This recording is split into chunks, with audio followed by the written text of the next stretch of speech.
Halo guys, David sini dan ini adalah Infinix GT 10 Pro. Saya nggak ngerti dah, HP-nya baru bakal launching 2-3 hari lagi. Tapi dia udah banjir request dari bulan lalu. Kalian dapat info HP-HP hot gini dari mana sih? Saya baru tahu 2 minggu lalu loh. Itu pun dari orang Infinix-nya langsung ya, yang saya kirain paling cepet. Atau saya aja yang kurang ikutin gosip ya? Nggak pengen ketinggalan sih, soalnya HP yang banjir request kayak gini, bahkan pas bahas Tekno orang requestnya Infinix. Ini entah sehot apa, nanti kita cobain. Yang pasti dia punya kualitas gila kalau banyak yang penasaran, makanya saya sampai ditagih terus buat bahas HP yang harganya 3 jutaan, tapi dia pakai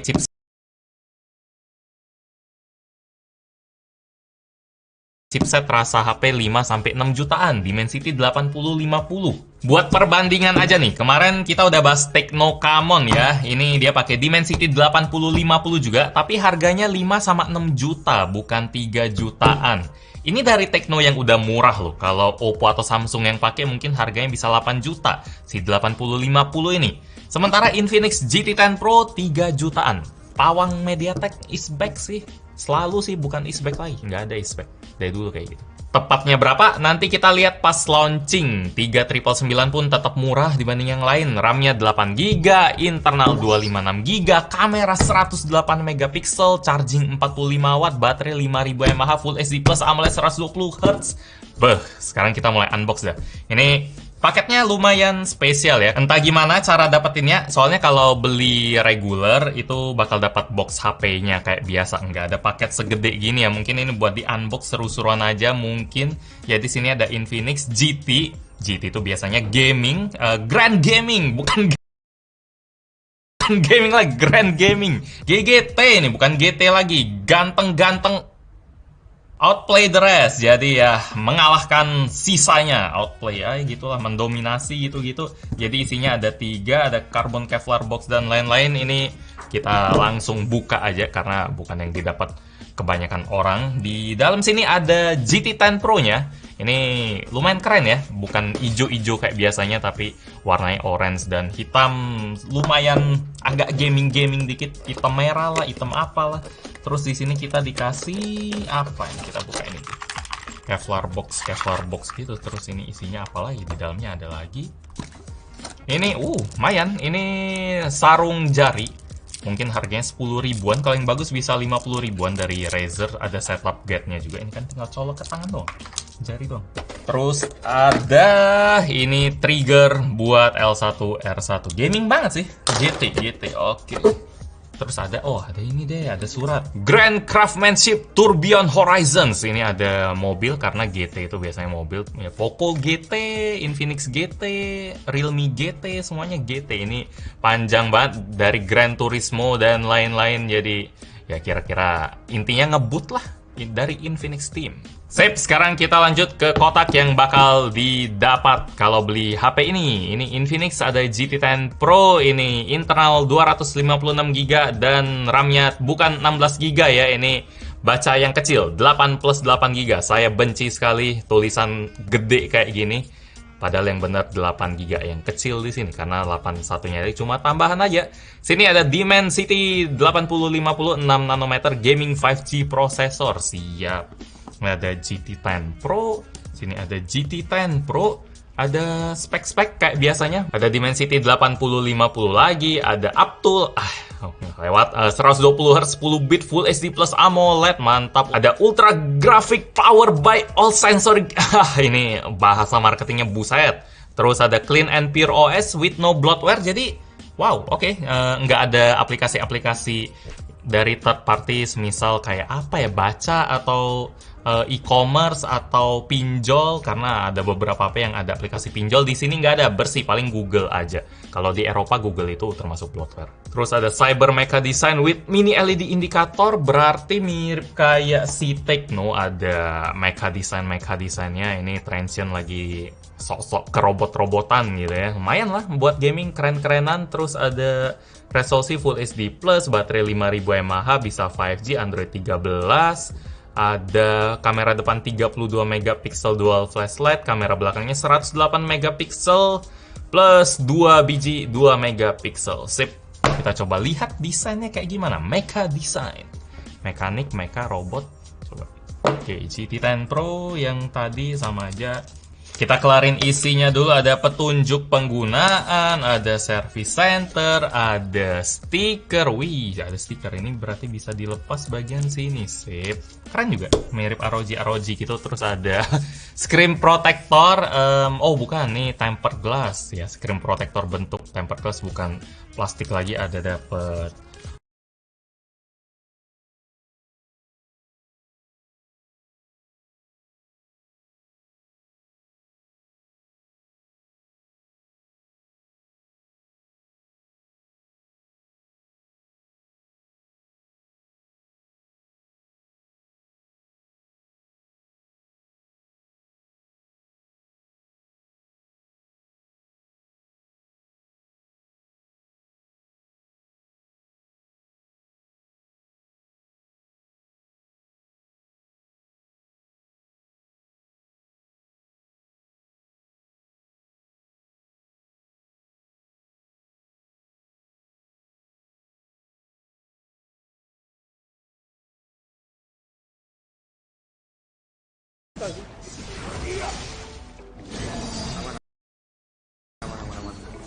Coba ditahan, Cok.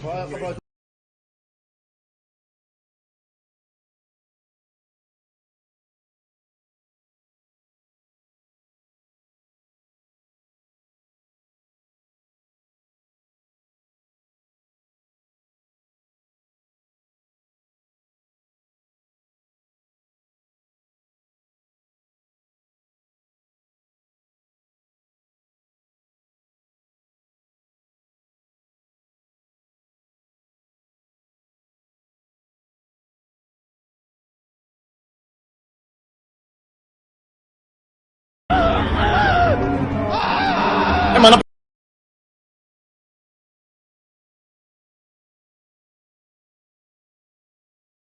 pistol gua, men?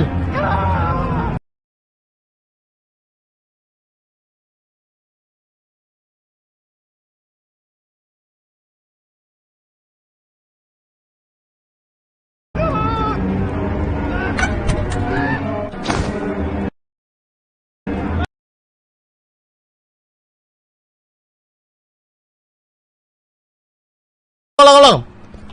Suara GTA NPC.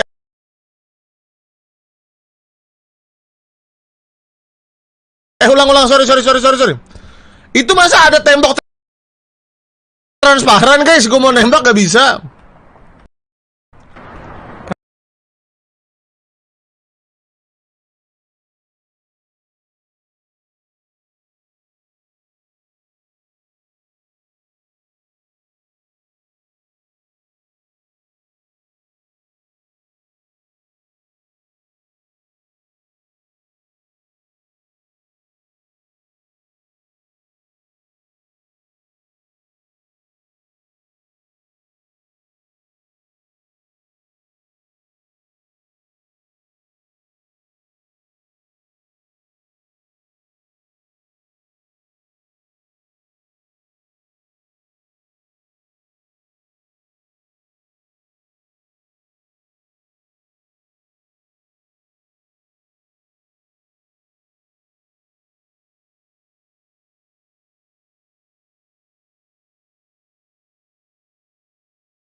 Then you'll have to answer to Eruditio. Eruditio? Well, isn't that perfect? I got a bone to pick with them. So how about I just blast your boat? You're crazy! Leave me out of your squabbles!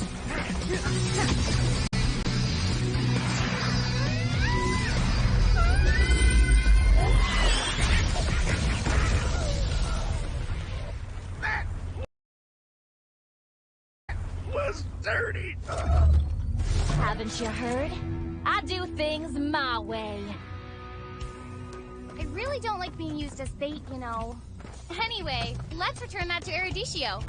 Oh, I have something special in store for them down the road. So I'll take this as payment.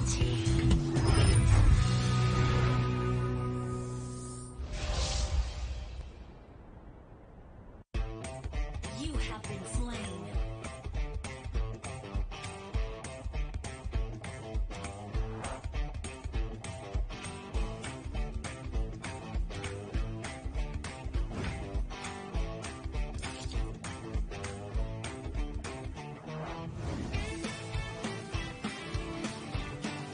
An enemy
Look who finally showed up.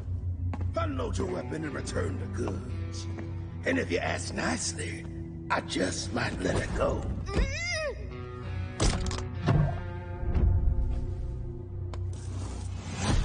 Who said I was returning it? You little... We had a deal! I just came here to test my new toys. They ain't even loaded. Staring down the barrel and you're still daydreaming about being an adventurer? Huh?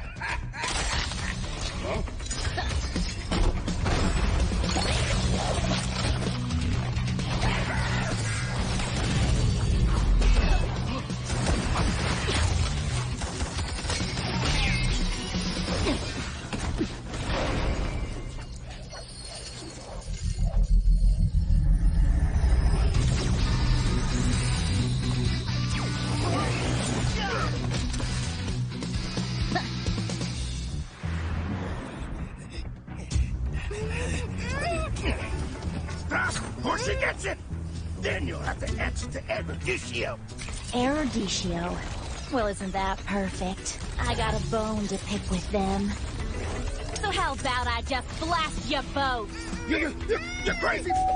Leave me out of your squabbles!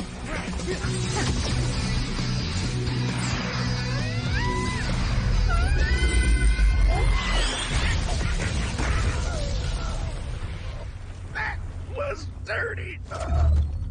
Haven't you heard? I do things my way.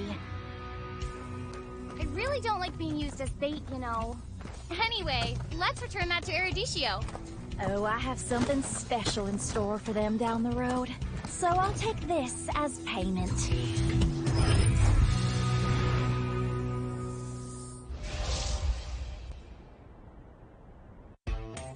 You have been slain.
finally showed up. Unload your weapon and return the goods. And if you ask nicely, I just might let it go.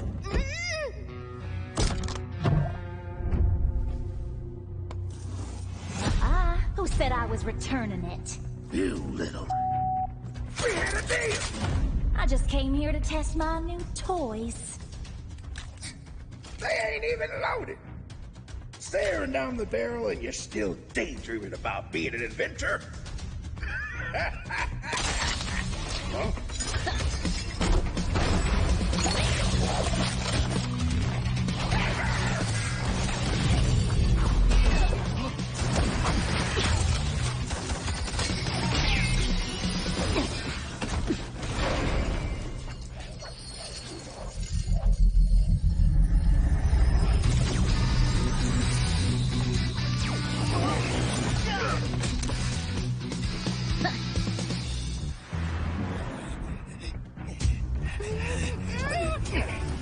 Stop, or she gets you!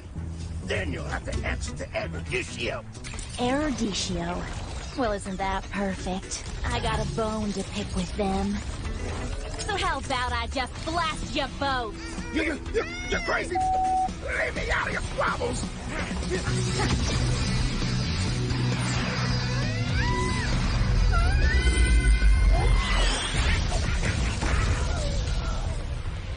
That was dirty! Haven't you heard? I do things my way. I really don't like being used as bait, you know. Anyway, let's return that to Eruditio. Oh, I have something special in store for them down the road. So I'll take this as payment.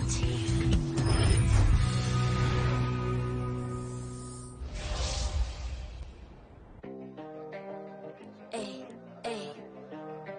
I'm a rock star. Yeah, rock star. Hey, hey, hey. I'm a rock star, baby. I'm a rock star. I'm a rock star. I'm a rock star. I'm a rock star. Panggil aku rock star. Ini kejohanan kita semua orang rock star. Kita rock star, kita buat saja kayak kita. Makin panas apinya sudah membara.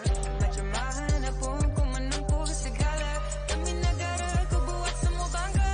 Step into my world, you know I'm always in my zone. You know I got my team, no I'm never alone. Bring out my best, buat yang terbaik. Jadi juara perlahan kita naik. Aku nak push, naik-naik jadi lebih bagus. Jadi hero, ku ada skill. Berapa banyak musuh aku dah kill. Ramai cuba mencapai, cause they envy me. Tiap game aku pasti jadi MVP. I'm a rock star, baby, I'm a rock star.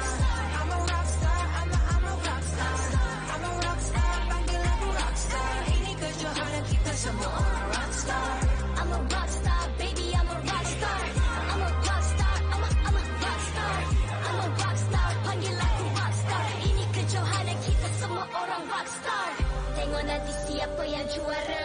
Ni peluang kita bawa pulang piala. This is my game, this is my time. Menang semua, everything will be mine. Kalau jatuh kau pasti kembali. Bangun balik ku tegak berdiri. Kuatkanlah tenaga, ganjaran diperoleh. Ni kejohanan kita, Malaysia memang boleh. Rise up to the top, kita buat bersama. Semangat kita kuat di bawah satu bendera. Hey. I'ma go hard for the win. Win. On the battlefield till the end. I'm trying to beat the greatest anyone has ever seen. Stand by, I'm coming in for the win. I'm a rock star, baby, I'm a rock star. I'm a rock star, I'm a rock star. I'm a rock star, panggil aku rock star. Ini kejohanan kita semua orang rock star. I'm a rock star, baby, I'm a rock star. I'm a rock star, I'm a rock star. I'm a rock star, panggil aku rock star. Ini kejohanan kita semua orang rock star.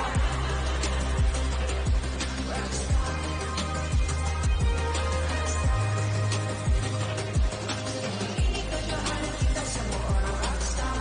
I'm a rock star, baby, I'm a rock star. I'm a rock star, I'm a rock star. I'm a rock star, panggil aku rock star. Ini kejohanan kita semua orang rock star.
I'm a rock star. Yeah, Rockstar. Ay, ay, ay. I'm a rock star, baby, I'm a rock star. I'm a rock star, I'm a rock star. I'm a rock star, panggil aku rock star. Ini kejohanan kita semua orang rock star. Kita rockstar, kita buat saja gaya kita. Makin panas apinya sudah membara. Macam mana pun ku menempuh segala. Demi negara ku buat semua bangga. Step into my world, you know I'm always in my zone. You know I got my team, no I'm never alone. Bring out my best, buat yang terbaik. Jadi juara perlahan kita naik. Aku dah push, naik-naik jadi lebih bagus. Jadi hero, ku ada skill. Berapa banyak musuh aku dah kill. Ramai cuba mencabar, cause they envy me. Tiap game aku pasti jadi MVP. I'm a rockstar, baby, I'm a rockstar. I'm a rockstar, I'm a rockstar. I'm a rockstar, panggil aku rockstar. Ini kejohanan kita semua orang rockstar. I'm a rockstar, baby, I'm a rockstar. I'm a rockstar, I'm a rockstar. I'm a rockstar, panggil aku rockstar. Ini kejohanan kita semua orang rockstar. Tengok nanti siapa yang juara. Ni peluang kita bawa pulang piala. This is my game, this is my time. Menang semua, everything will be mine. Kalau jatuh ku pasti kembali. Bangun balik ku segar berdiri. Kuatkanlah tenaga, ganjaran diperoleh. Ni kejohanan kita, Malaysia memang boleh. Rise up to the top, kita buat bersama. Semangat kita kuat di bawah satu bendera. Ay. I'ma go hard for the win. Win. On the battlefield till the end. Trying to beat the greatest anyone has ever seen. Stand by, I'm coming in for the win. I'm a rock star, baby, I'm a rock star. I'm a rock star, I'm a rock star. I'm a rock star, panggil aku rock star. Ini kejohanan kita semua orang rock star. I'm a rockstar, baby, I'm a rockstar. I'm a rockstar, I'm a rockstar. I'm a rockstar, panggil aku rockstar. Ini kejohanan kita semua orang rockstar.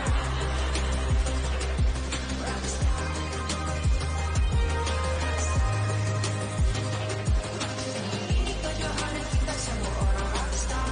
I'm a rockstar, baby, I'm a rockstar. I'm a rockstar, I'm a rockstar. I'm a rockstar, panggil aku rockstar. Ini kejohanan kita semua orang rockstar.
I'm a rock star. Yeah. Rockstar. Ay.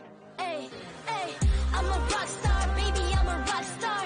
I'm a rock star, I'm a rock star. I'm a rock star, panggil aku rock star. Ini kejohanan kita semua orang rock star. Kita rockstar, kita buat saja gaya kita. Makin panas apinya sudah membara. Macam mana pun ku menempuh segala. Demi negara ku buat semua bangga. Step into my world, you know I'm always in my zone. You know I got my team, no I'm never alone. Bring out my best, buat yang terbaik. Jadi juara perlahan kita naik. Aku dah push,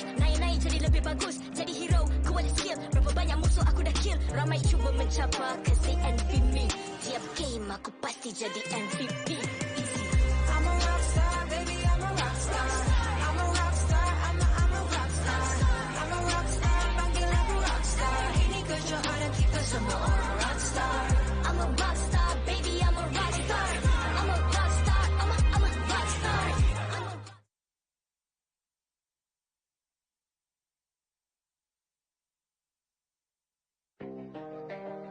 Hey, hey.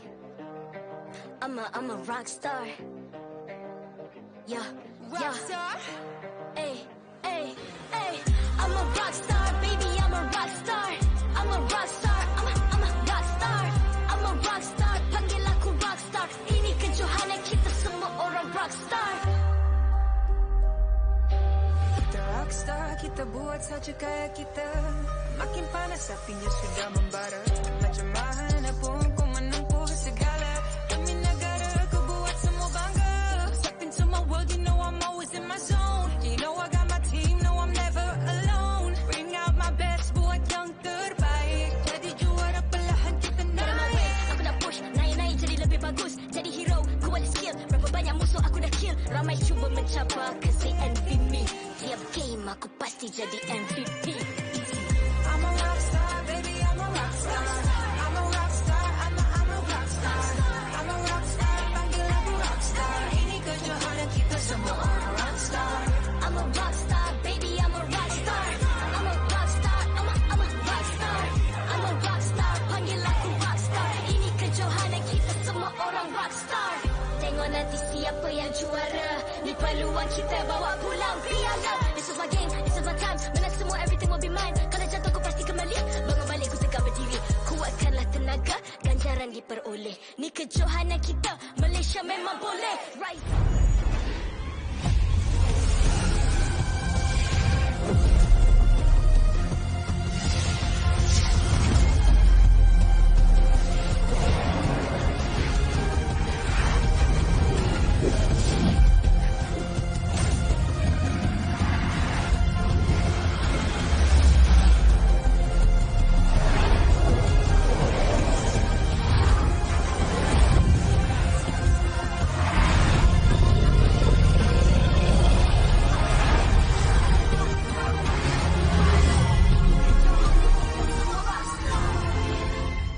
MPL Malaysia Season 12 is powered by Munton, official mobile internet Hotlink.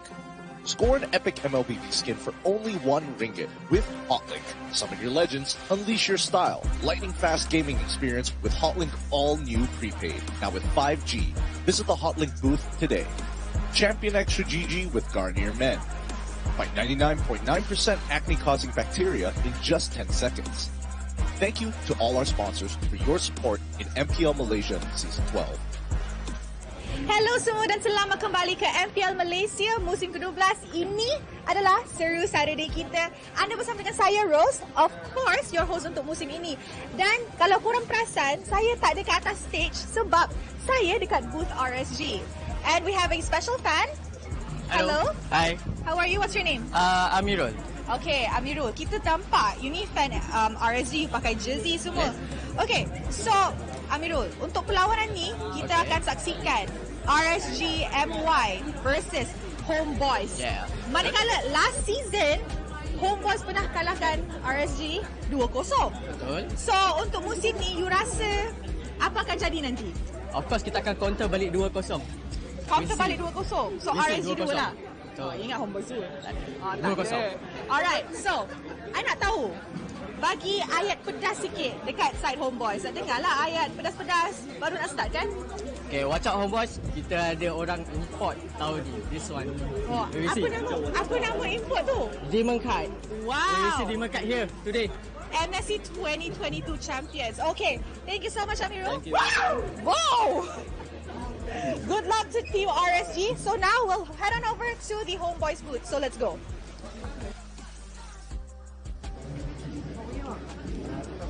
All right, and we are now over at the Homeboys booth. So untuk perlawanan ni, kita akan saksikan RSG MY versus Homeboys. And we have a fan here. Hello, how are you? Yeah, I'm right. Okay tak? Alright. Apa Okay. nama? Hamizan. Okay, Hamizan. So kita boleh nampak tadi Amirul pakai RSG jersey. Sekarang dia pakai Homeboys jersey. Yeah. So last season, I tanya Amirul, last season Homeboys pernah kalahkan RSG 2-0. Okay.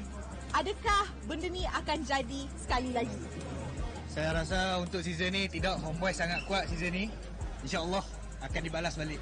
Wow, okay. So dorang cakap dorang ada import, nama dia Demon Kite. Homeboys ada apa? Come on lah, Homeboys ada macam-macam kot. Semua, ish, memang hebat. You rasa paling excited nak tengok siapa atas pentas nanti? Semua player Homeboys. Satu je. Zona. Legendary Zon Zone. dan Ryzen. Oh, Zone dan Ryzen. Okay, tadi dorang cakap kan, dorang bagi ayat pedas-pedas dekat Homeboys. Takkan Flame Boys nak kalah? Bagi balik dekat geng RSG tu. Tak perlu kot. Rasanya boleh cakap bulak lah RSG. Itu saja. Itu saja. Yeah. Alright, thank you so much. Alright guys, so mari kita tengok player walk-in untuk perlawanan kedua kita untuk hari ini. Alright, Dewan Sri Putra. Tadi kita nampak Rose up there on the screen. Sekarang I'm down here. Tapi sebelum I ajak kedua-dua pasukan ke atas pentas, Dewan Sri Putra, let us hear you roar. Tak, sekali lagi. Dewan Sri Putra, let us hear you roar. Alright, and with that, mari kita ajak ke atas pentas RSG Malaysia. Pasukan RSG sangat sibuk sebelum musim bermula, membawa masuk bakat baru ke dalam pasukan termasuk Storm dan Demon Kite dari Philippines. Sementara Reborn, Izanami dan Loyal telah bersedia untuk menunjukkan apa yang diperlukan untuk mendapatkan title juara kali kedua untuk RSG. Bolehkah RSG membalas dendam mereka dengan memberi sweet revenge kepada Homeboys?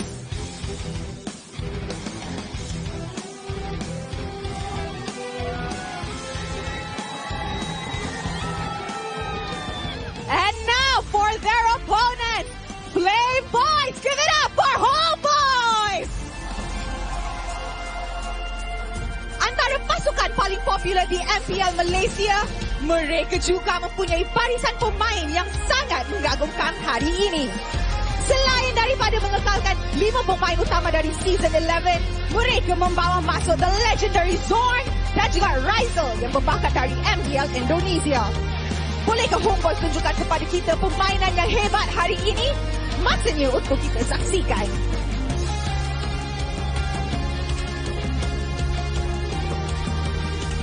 Sekarang, marilah kita menjemput barisan marshal kita yang akan mengelas tugas untuk memastikan perlawanan sentiasa berjalan dengan adil dan lancar. Memperkenalkan the Head of League Ops, Johnson, Head Marshal Lukman dan Marshal Yisir dan Radis. Mari kita teruskan dengan fist bump di antara pasukan sebagai tanda profesionalism. Inilah gaya kita. Inilah semangat kesukanan kita. Kawan di luar gelanggang, lawan di Land of Dawn.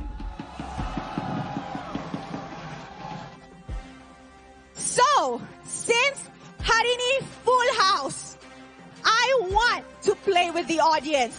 Boleh tak? Alright. So, if I say this side, korang cheer. If I say this side, korang cheer. Okay? Let's start with you guys. Gang RSG!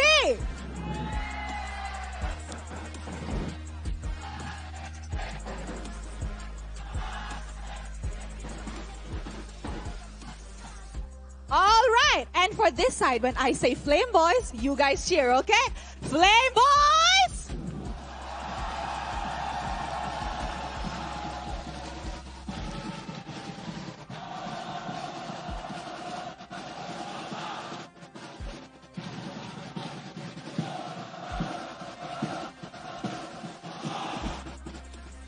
Okay.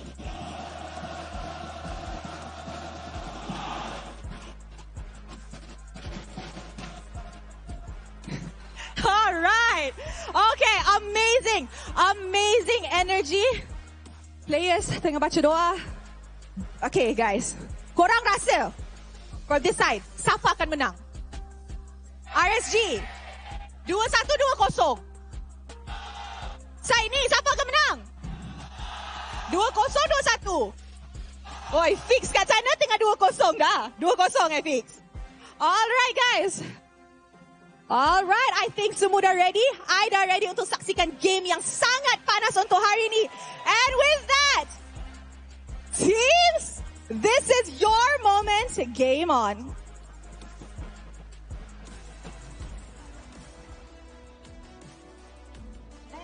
Ladies and gentlemen, our highlight match of the day, a Royal Rumble is about to occur on the MPL MY stage. And we here on the English desk are very happy that you've decided to join us for the momentous occasion. My name's Stafa, along with Gideon and Husky, welcoming you back to MPL MY Season 12 for a match that I don't think any of us want to miss. I wouldn't. I almost lost sleep yesterday. I dreamt about this match for a really long time, and both teams have brought in new additions that have boosted their firepower by 10-fold. You know, Demon Kai from RSG MY, Zorn and Ryza returning to the homeboys. I think this is going to be a banger. Yep, I think, this match is going to be a true test of skill, and more importantly, I think these two organizations are both gunning RSG to make it 2-time champs, and for homeboys to actually achieve a championship here in MPL MY. I think the craziest thing is that you look at the coaches themselves, right? Both coaches have achieved an MPL MY championship title before. Skadaga, Season 7 with RSG, now he's back with RSG MY. Pup, he did achieve a championship title before, but not with homeboys. That is true, that is true. Champion level coaching up on stage right now, which is definitely gonna make all of you guys' jobs quite difficult, because if you want to participate in MPL Predictor, all you gotta do is scan the QR code below and tell us which of these teams going to win, who's gonna be the MVP of the match. And if you guys do get it right, hey, maybe you guys can get a little bit of bonuses as well as contribute to which player will be on the big screen at the end of an incredible series right here. And I'm pretty sure this is going to be a series that none of us want to miss out on. So I get the feeling that it's going to be very important for all of us to stay refreshed as well as awake for what is about to come. Yeah, honestly, I'm waiting for this game. I was already starting to power down, and I don't know, sometimes you're just waiting for the next game. Yeah, absolutely. And if you feel like you need an extra boost in that energy, the boost in that awakeness, don't worry, we have Nescafe with you. Never stop fighting. Grind on and power it up only with Nescafe. If you need an extra boost for your next Mobile Legends Bang Bang game, oh, don't worry, just power it up with Nescafe. Confirm power. You're gonna reach the next level, reach that mythical honor, mythical glory, reach that mythical immortal. Just like me, I've done it. Almost. I can 50 feel stars it. away, but I'm almost there. I can definitely feel the energy coming from that side of the table I had here. the Mocha Nescafe this morning, It's man. very obvious who has had the most Nescafe on this desk.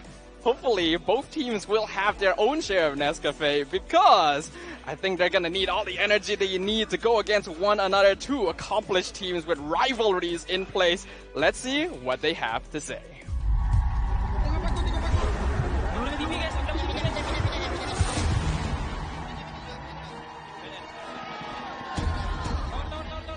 A pretty awkward angle. Yeah, it's like that. Yeah.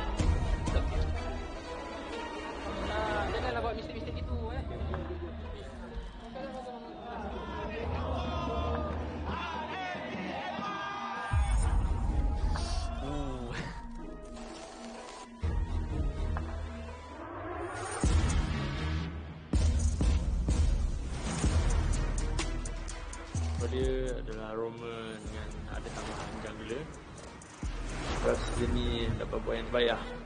Pandangan saya terhadap line-line kita orang, saya sangat rasa yang peluang untuk dapatkan line-line itu adalah tinggi, dan kemungkinan besar kita orang akan champion dengan line-up ini. Okey, kepada tim RSG ya, saya tengok line-up tu, saya dah tahu dah orang memang betul-betul all out untuk season ni. Tapi make sure orang kata berhasil lah. Ipo, kita dah tahu dah first match untuk kita orang kan. Macam biasalah, minggu lepas homeboys dan orang kan kali ni satu dengan datangnya kita akan lawan sekali itu. Untuk zone pula, itu kalau lepas benda dah lepas. So last time kalah, kali ni aku menang. tak ada benda tu 2 kali akan ulang. Mungkin untuk report sebab season lepas dia dapat best EXP, so saya akan ambil best EXP tu season ni. Best EXP. Kau tu best EXP local je, aku dah best EXP international.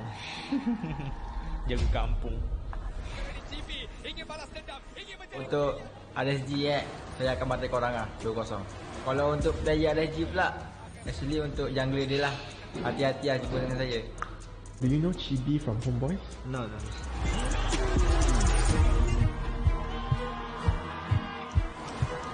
I think with my experience in the Philippines, I can bring something to the team.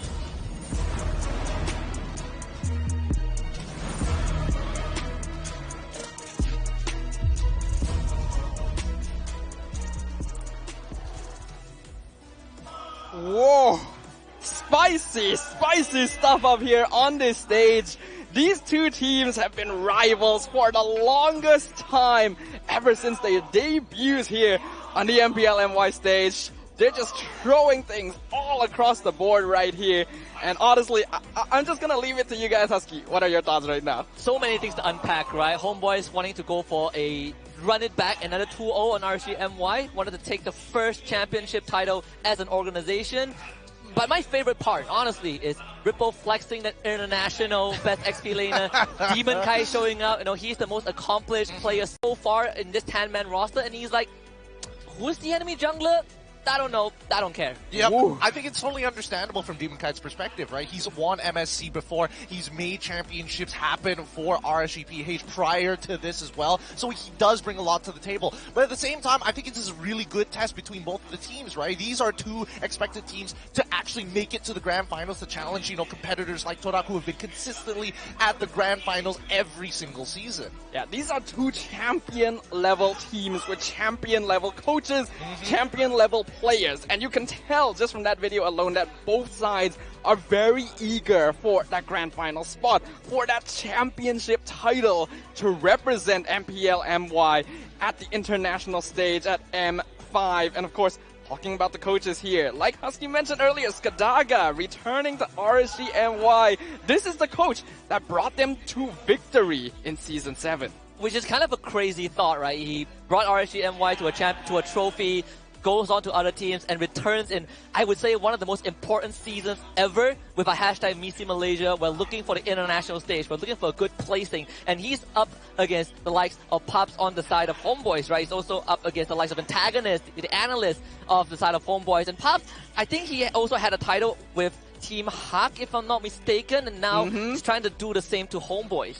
And let's not forget, Antagonists as the analyst, Rain as the analyst for RSG, both are going to be the supporting characters to make sure that the team is going to be performing at their tip-top shape with information on each other, which I'm pretty sure that they've done extensive research into the overall habits, timings, and more importantly, compositions, as we are about to get into the draft in about 3 more seconds. I can imagine, though, they've had to do a little bit of extra research, because both these teams have brought in a couple of new players for this season as well, and we're gonna instantly see them fielded as part of their primary lineup for this incredible series. Starting things off with RSGMY. It's going to be Demon Kite, a name that many of us are familiar with. Storm, Lolil, Izanami, and Rippo. So much accolades in this roster alone. You cannot help but just look at both Storm and Demon Kite, right? That is a dynamic duo that RSGMY is going to focus a lot on. And I think you can say the same when we go to Homeboys later on. We're looking at the duo of Ryzo and Zorn. These 4 guys are going to be direct competitors on the Land of Dawn. Yep, they're making sure that they are setting themselves up for a championship run. But their competitors are no slouches either, having almost a miracle run. One of the most astounding performances in their history in Season 11, now coming into Season 12. It's Chibi, Zorn, Ryzel, Warlord, as well as Sabai. Yeah, but the Homeboys, we already knew how they were able to integrate imports with the introduction of Warlord and Barbosa from the previous season. And now they've brought in Ryzel, a name that we may all know from Alter Ego, aka MPLID. So we can see that they're going to be taking a little bit of a break, and Barbosa as well, with Zorn coming in as the combination factor. Homeboys, even though they performed really well last season, are still looking to switch things up, and they are ever eager to claim that trophy. And I believe it's fair to kind of look at both Storm and Zorn these two roamers, right? How they function for each team. And you can say that Warlord, he has only ever played with Barbosa for most of Season 11. Now we introduce Zorn into the equation. You can say that both of them have the same playstyle. We'll see if that's going to be true because drafting phase has started. We see the first 4 bands, Franco, Paquito, Terizla, and Baxia. Instantaneously, they're making sure that they are they're getting rid of S-tier high-impact heroes from both sides' signature, in a matter of fact. The fact that Homeboys is deciding to get rid of Baxia does kind of tell us that they have done some form of preparation, or they're expected to kind of set Chibi up for an assassin. It's very interesting because it would seem like a respect band towards Demon Kite here, and obviously in the more recent times when we were able to watch him play, he did play a lot of utility tank style jungle, but his roots as a player are that of an assassin jungle, someone who wants to carry, who wants to dish out damage and get pickoffs. So Homeboy, it seems like they are respecting that possibility as well. There's going to be a lot of eyes on this player in particular from RSGMY because like we already know, this is an MSC champion right here. So easily the biggest threat on the board. Yeah, guys did have the luxury to win the championship, go on a break with his friend Aqua, come back for SPS, and that run was a bit underwhelming, but overall, I think coming into this season, you have to really kind of look at Demon Kite with a clean slate. Angela, first pick for RSGMY, a hero that has been banned for the first series early on. That's not the only comparisons that we have to actually be making here. Like Ryzel and Lolios, for an example. I mean, Ryzel coming in from let me correct myself. Alter Ego X, their MDL team, had 2 grand final showings. One of which he has won and put his team on his back before. The second time, only be able to achieve runner-up. Considering what we're seeing here, right? The fact that Angela is going to be around, it's definitely going to supplement Lolios because he is an aggressive player. Whether it was previously in the gold lane or even before the gold lane was even introduced, he was ready to be a fighter. Yep. This is a very aggressive player, and we know RSG to have a host of very aggressive players. As a whole, really, they have a style that really wants to carry that early game momentum on throughout the rest of the game, and picking Angela first is quite a statement from them. This hero has had a 100% ban rate up until now.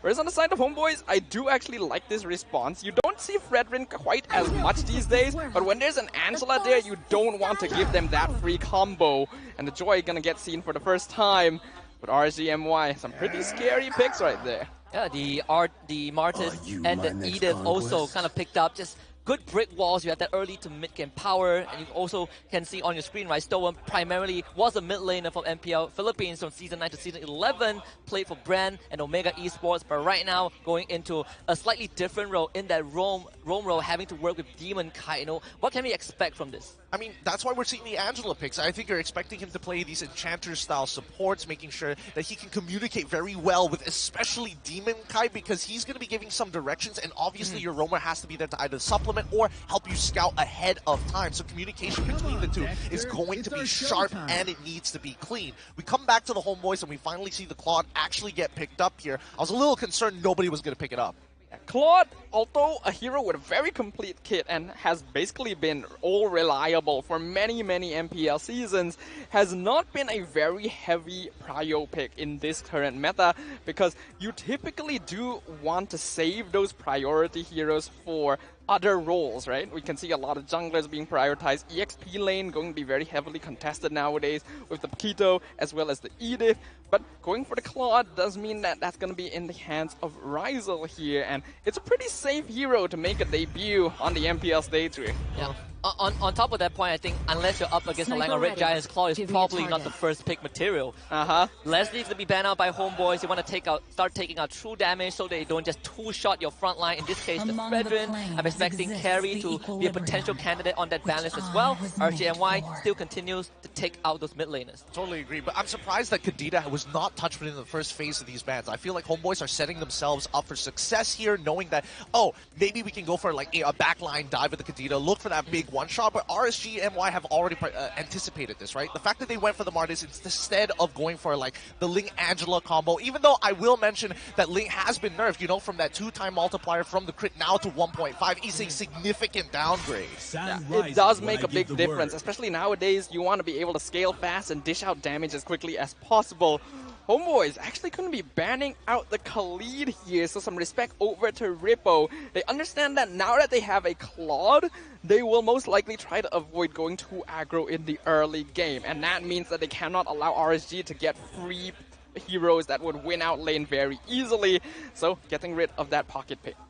Do you think Homeboys want to double down on the dives, right? We talk about Kadita being a potential candidate. You have the Claude and the Joy already. They did leave the carry open, but it's also a hero that is very, very susceptible to these kind of hardcore dives.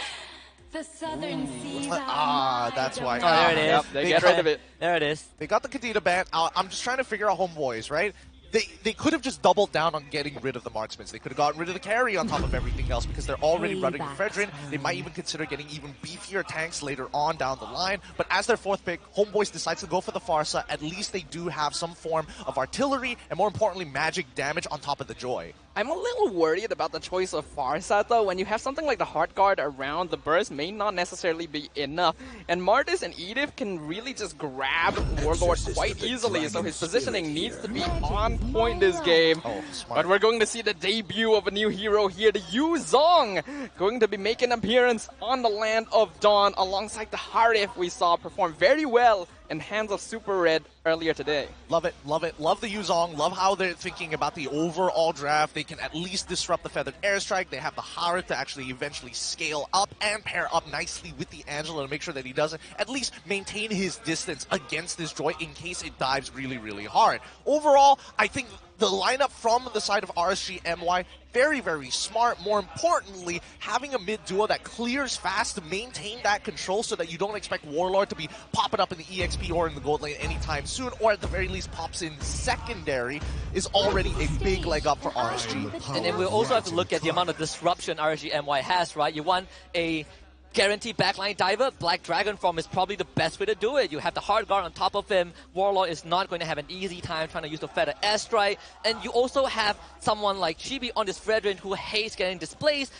And RGMY has all the tools to do it. Kadia is going to be the last pick for Zorn. Some pickup potentials. If you can somehow get on top of Angela or the Harif, it's going to give them an edge in these fights. Yeah, I like this lineup coming out from RSGMY. I actually thought that Zorn might go back to the signature show here with some weaving and maybe able to get around the lineup on the opposite side. But Kaja still pretty solid. And I personally am excited to see what's going to happen with Yu Zong since he was recently buffed to no longer rely on his Sha residue. That's going to be an interesting thing to keep an eye out for. But ladies and gentlemen, make sure you guys are ready because this is going to be the Royal Rumble. We got the King of Taunting versus the King of Emotes here. RCMY and Homeboys, who will come out on top in this rivalry. And here we go, ladies and gentlemen, the highlight Coliseum battle of the day. Homeboys against RCMY, game 1 in Land of Dawn. We're already off to some sort of trade in the mid lane. Zorn's going to be the one taking the punishment. We talk about this. Quick clear from both the Edith and the Angela, and it's going to be a bit of a problem for Homeboy early on. Zorn got to back off. Yep, and this is the level 1 that I was talking about, right? This is that mid lane control that we were expecting to see. And Izanami is taking full advantage of this, right? If Zorn is mispositioned or if Warlord doesn't hit that level 2 in time, they're instantly going to get punished. And now that first rotation is going to allow RSGMY a lot of space and time to really start thinking about invades and trades. One thing to note is that some of the emblem choices this game are very interesting. With Demon Kite having Impure Rage, we see Chibi having Quantum Charge as well as Zorn. So it looks like Homeboys are prioritizing on that movement speed to make sure that they can avoid aggressive engagements from RSGMY because they're already expecting a lot of early game pressure coming out from the blue side. I like the theory behind it, right? Like, it makes a lot of sense for the Quantum Charge to go on this Yu Zong with the recent buffs. You want to get that proc of the Sha residue, get the extra movement speed on top of it. By the time your Quantum Charge time's out, you've already popped the Sha residue, and therefore you can chase down and run down your opponents even faster. And I'm not even going to consider the empowered auto attack. Does make the trade very strong. Warlord, though, is going to get ran down in Demon Kite. Just amazing moment of the war. That's first blood for MSC 2022 champion. We got the jungler from the Philippines right here making a mark with first blood against Warlord very early on in the game. And this is a statement. Warlord does not get picked off this easily based on his performance throughout Season 11. Having that Impure Rage actually made the difference here, going for a very aggressive style, but that extra damage was the difference maker to get the first blood. Yeah, I mean, honestly, it's tough to actually judge how much damage he really does. Wait, hold on, Rippo. Oh, that's painful. Decimated again. I mean, Demon Guy just picking off his kills, and look at this. Rippo shows up as a big black dragon, and suddenly Stumpbot gotta dash away. This whole turtle has been lost to RSGMY. They have no control over it whatsoever. RSGMY is going to take the first turtle of the game, but look at those response coming in from the homeboys down on bot side. Loliel, the 2v1, Zorn also he's trying to hit back off, but Loliel, he wins that. He's in a pretty comfortable spot right now on this Hive. We have to note, once you hit level 4, this hero can do a lot more damage than you would expect. And RSG is already comfortable enough for Demon Kite to start invading, taking away jungle camps. And this could be a big problem. Homeboys are more used to a position where they are in control towards the early game. And right now it is all RSG. With the amount of control that they have, I think that Homeboys is looking for power spikes, right? They don't really care about these neutral objectives, especially after Warlord taking the damage in that mid lane. They're trying to set up the right situation for themselves so that RSG will take a lot of punishment. And I think, you know, the one spell that they are most concerned about is going to be this Heart Guard, because Izanami's influence across the map is very selective, right? If somebody's in trouble, he can save them. If somebody wants to be more aggressive, he can enable them at the same time. And Homeboys has no real way to actually force it out of him other than looking for the side lanes to force it out of him and punish them so that the Heart Guard goes on cooldown. Gonna be difficult. It's also one of those situations where, like, regardless of who gets the Heart Guard, you always find value out of it. And we have to note as well, Izanami is a very accomplished mid laner. Now, the mid lane Angela is something that has become more of a recent development from recent meta changes. But I think in the hands of a player like this, Izanami has a really good trigger finger, and his awareness of what is happening across the map to his teammates is always on point. Understanding and being the most efficient with the use of the Heart Guard is the key to abusing a mid lane Angela. And right now, it does look like RSG is doing a good job of that. Yeah, but let's not forget, the overall scaling for RSGMY, they're going to be strong now. Give it about 10 minutes, and I think, you know, Homeboys should technically have it in the bag with their overall lineup scaling to basically almost infinity here. Warlord especially going to be a very big powerhouse unless Ripple is able to kind of lock him down in position. But the early game is expected, just like the AI winning prediction, 66% at 4 minutes. RSGMY gonna get a second turtle, uncontested so far. And Homeboys playing the catch-up game, stemming the bleeding, but we see these bannings being put up, pretty much keeping them, you know, afloat very, very much in the game. 3 members on the bottom side, Stone will show up. So no engages onto Loliel. A good disengage from Homeboys here. Gonna be able to spot Storm out, make sure that Ryzel is not caught out. This plot gonna be important here. Oh! Had to use the Purify, and that's a battle spell gone for 90 seconds. Can't really do much about that. They're forced to back away. With Izanami already in that Ice Queen's wand, I'm expecting RSGMY to really start ramping up the speed. Looking to take down this bottom tier 1. Stolen is gonna get dragged back, kidnapped by Zorn, and he's dead. Really nice timing there from Zorn, waiting for the Primal Wrath to come out to make sure that he doesn't have an easy escape. Rippo tanking the Appraiser's Wrath, but gonna be able to heal up with that shot essence. Right now, Chibi Warlord looking to try and threaten the mid-tier 1. Rippo doesn't quite have his cooldowns up. Heart Guard may be available though. He's jumping in. As he uses the Petrify, the Black Dragon Form, so Zorn will try to get Waller out with a conceal. Chibi taking majority of the punishments, mostly gonna go down to the decimation, and there it is, Demon Kai on the killing spree already. Good timings from RSGMY, but now the flag! Loliel trying to go on the Warlord. This guy right here flying little birdie all the way back to the base. Somebody just showed up. 4 members of RSGMY in the mid lane. He can't protect the structure. And so forward, the Earth Shadow doesn't connect. But Homeboy taking some punishment. Stowe may have jumped the gun there. You could see how aggressive he was. Actually an incredible catch right there, but his team was already retreating. So a little bit of miscommunication, but RSGMY definitely come out on top in exchange. Izanami making great use of that Heart Guard here. This is a very classic combination actually with the Angela and Yuzong. Something we haven't seen in a very long time, but we're already seeing the potential it has. And Loliel is on a different level here. We have to remember Season 7 when RSG RSG was the champion, this was one of Lolleo's most signature heroes in the EXP lane. Yeah, based on what, well, scrim results and the scrims and the rumors about these scrim results, apparently Lolius has been doing phenomenally in these practice rounds. Yeah, he has been crushing it, right, against teams locally and internationally, and now we're looking for the conversion. How much of that is going to be brought into the series itself? And I think so far he has been delivering, right? He's on the Harif, he's 1-0-0, running the Flicker, no contention so far. Yeah, they did lost the bottom tier 1, but that's about it. And so far, RSGMY is going to continue to dominate it, right? With 3,000 gold lead, about averaging. Look at this! He's not going to kill him, right? What is this? Just a solo kill for Loliao. Oh, guess we find out who the stronger Leonin is right here, and it's gonna be hard if Loleo just showing us what he's been capable of this whole time. And Chibi caught between a rock and a slightly hard place. No knockout yet from Stone, but he's gonna chase for it as Demon Kai also found Raizo, so some info given over to RSGMY. And look at Loleo, he's just free farming. There's no one to stop him. Yep, he basically gets to do whatever he wants to, and I think that Homeboys, they're starting to feel closed in with only a 2 tier 2 still left on the map, and more importantly so, it's going to be difficult to actually walk out of their base considering the level lead that Demon Kai has over Chibi. Right now, currently, it is going to be 2 levels. It's about to be 3 unless Chibi finds some form of EXP on the map. Loleo just stole the purple buff as well from Chibi, right? So he's getting suffocated more and more. Lord up in another 36 seconds. 36 seconds. Right now, RSG are in full control of the map right here. And Homeboys, we have to remember, they have this Claw. They need more space to be able to farm. And they were definitely expecting to be able to get more pickoffs with this Kaja Farsa combo. But RSGMY just has so many tools. And we can see why some of these heroes are so heavily contested. The Angela, the Edith, having such global presences here for RSGMY. The snowball's continuing to develop. 4,000 now, another tier 2 falls.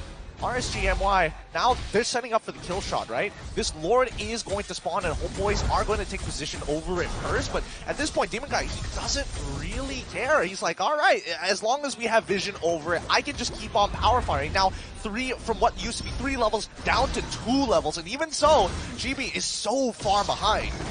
Conceal is gonna expire. Homeboys on the Lord. Black Dragon is in. Storm right in. 2-man nerf Jadam. The damage force to follow up. Ripple dives the back instantly. Looking for Zone and Raizo. They're both gonna drop. Raizo bleeds out to the Yuzhong. They do lose Storm, but doesn't matter, does it? 4-10 for Homeboys. RSGMY are running away with game 1 here of their match against longtime rival Homeboys, who can't seem to find any solution of breaking through this massive advantage that they have been able to build up for themselves. Demon Kai 4-0, Loleo 3-0. Right now, we are seeing a composition at its maximum power. RSGMY has reached a new evolutionary stage. Oh, they're looking mighty fine. They're looking really, really good. A sick combo there, in a matter of fact, with Rippo coming in with a fat flank with the Black Dragon form, allowing himself to actually get deep into enemy lines, with Homeboys unable to make any room for themselves to get on towards the Lord Pit to actually contest. So, with that being said, Homeboys, I don't know how long they can actually hold out here, but if they can find 5 minutes into this game, they might just have a chance. I don't think RSGMY is going to let them get there, though. Doesn't feel like it at all. Demon Kai will have to deal with stuff out a little bit, uses that ultimate to clear this wave out the best he can, and even so, Homeboys still have to deal with this Lord that is barreling down that mid lane. All 4 members going to be that Chibi will have to use his body as a shield. Zorn looking for some sort of Divine Judgment catch, but they will have to use that Feather Airstrike at the same time to just clear out the wave. A good defense by the Homeboys, but it didn't really feel like RSGMY were trying to desperately push that either. And they're not even going to be able to catch anyone on the way back with... Oh, RSG looking to re-engage. Stone just scaring them away. Homeboys able to just easily walk out. They need some time, and so far, RSGMY, we saw, I suppose you can say the enabler primarily is the Angela +1, right? Angela Yuzhong in particular. We saw that fight at the Lord Pit, the instant dive with the Black Dragon form. Nothing the backlines of Homeboys could do. Yeah, and I think that's the biggest problem, right? Because Warlord has a devastating weapon, but if he gets pushed out of position or if he gets cancelled out, Homeboys have no real way to actually fall back realistically, right? It's all about pushing forward continuously, taking ground, and never letting it go. Yeah, when you have a lineup like this, Homeboys are expecting to be the ones controlling how the team fight progresses. Get Zorn to engage, Sepat to cause some havoc, and then Ryzel and Warlord can still stand safely in the back. But RSG are the aggressors every single time. They are in full control. And looking at the items here, I was expecting Demon Kite to have more damage based on how much DPS he's outputting, but he literally only has Hunter Strike as a damage item. His level advantage is just generating this DPS without needing any itemization to back it up. Well, let's also not forget that if he gets the added benefit of the Heart Guard as well, I think he's going to get more than enough sustainability to get multiple auto attacks after he empowers his Asura's Aura. Now, with 41 more seconds until the next upcoming Lord of Spawns, Homeboys have a couple of decisions to make. How exactly are we going to get some side lane pressure? Because we can't just expect Sepat to walk up, clear that wave, and then walk away for free. Somebody's coming to punish him. And you also are looking at Zorn to try and get some sort of a catch, right? The Flicker Divine Judgment, it has to find the correct target. Ideally, you want the Angela, but you're never ever going to see Izanami on the map in any of these fights. It's so difficult. Izanami, he actually gets a really nice position here. One of the issues that Izanami as a player has always had is that he is the one shot calling and deciding how his team moves around the map. But when he has to play as well, it can become quite a stressful job for him because he also has to play a bit of a hard carry in the mid lane. Now, he just plays as Angela, stands in his base the entire game as if he's like the control center, giving out commands, and anytime he's needed, poof, he is there with the Heart Guard. I can just imagine him thinking sounds in his head. Wait, hold on, hold on. They've already used the Zaman Force here. Is this a good call? Because Homeboys are starting to make a move from that mid lane. Here comes Zorn and Sepat from the side. Ryzo is in already. Storm taking massive damage. Rippo trying to stop him with the Petrify and the Black Dragon form. Better airstrike now. No one to interrupt it. They do lose Zorn, but it's going to be the Lord taken by Ryzo when Homeboys needed a savior. Stolen falls. Sepat runs him down. Chibi sacrificed. But Homeboys have just pulled this game back, gentlemen. Oh boy, all right. So from a 7k goalie dropped down to a 4.5, and with that, Homeboys now taking to the skies and quickly rotating across the map to get as much gold as they possibly can, clearing out bot side. Wait, hold Warlord. on. Oh no, Warlord! Just gets soloed. Lolia just walks out scot-free. So far, the only guy deathless, while alongside Demon Kite. RCMY, well, they found some sort of a lifeline with that. Honestly, though, this is still not too bad for the Homeboys. They basically trade 3 for 1, but getting the Lord is going to give them so much breathing room. If RSG had secured that, there's a chance they could have ended the game right there and then. So even if they're not trading up, Homeboys are in a situation right now where they just have to claw their way back by getting anything that's possible. And they're able to clear out the bottom tier 2 as well. So as of right now, it's not as if Homeboys are completely out of the game, especially looking at the itemization. Ryzel only 1 item away from a full build, and then this Claude can become a major player. I mean, Claude is already 4-item build, so he does have very relevant damage. If we're looking at the overall item builds, right now everybody has that armor. I mean, even for Lolios, he's concerned that he's going to get 2-tapped by Warlord, decides to build the Oracle just to make sure that his shields are a little bit more effective and can generate a little bit more survivability every single time he chrono dashes.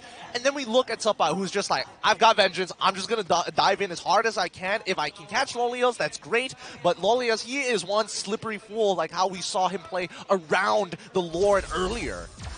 All things considered, if Sepat is able to force Izanami to use Heart Guard on one of the backline heroes instead, his job is already done. He just wants to make sure that it's not going on someone like Rippo, like Stone, which will make Homeboys' job that much more difficult. But now, Flicker, Earth Shatter onto Zorn, forcing out his own Flicker, but he's gonna get immobilized. Rippo on top of him as well, the Black Dragon form. Sepat gonna be around here. The Winter Trunk can use as well. Zorn does go down, Sepat can't provide help. Very nice, very nicely done coming in from Rippo. I mean, the fact is, he is holding on to that Petrify. He knows how important it is, and if he can bait out huge spells, or at least item cooldowns, like the Winter Trundra coming out from Sepat, he's keeping that in mind. This next 30 seconds are very, very valuable for Homeboys, and if RSGMY can bait them out into a fight outside of their base from the safety of their inhibitor turrets, Homeboys, if they lose more than 3 members, and I would argue 4 might just go down in this upcoming fight, I think it's going to be game for RSGMY. So it's gonna be up to them to see how well they can defend those members here. I feel like at this stage, Homeboys are actually okay with just throwing bodies. As long as it keeps Ryzel alive, as long as Warlord can blink down the Feathered Airstrike, everyone else is actually expendable if it means trading up or getting some form of objective. TB, he may be too far here.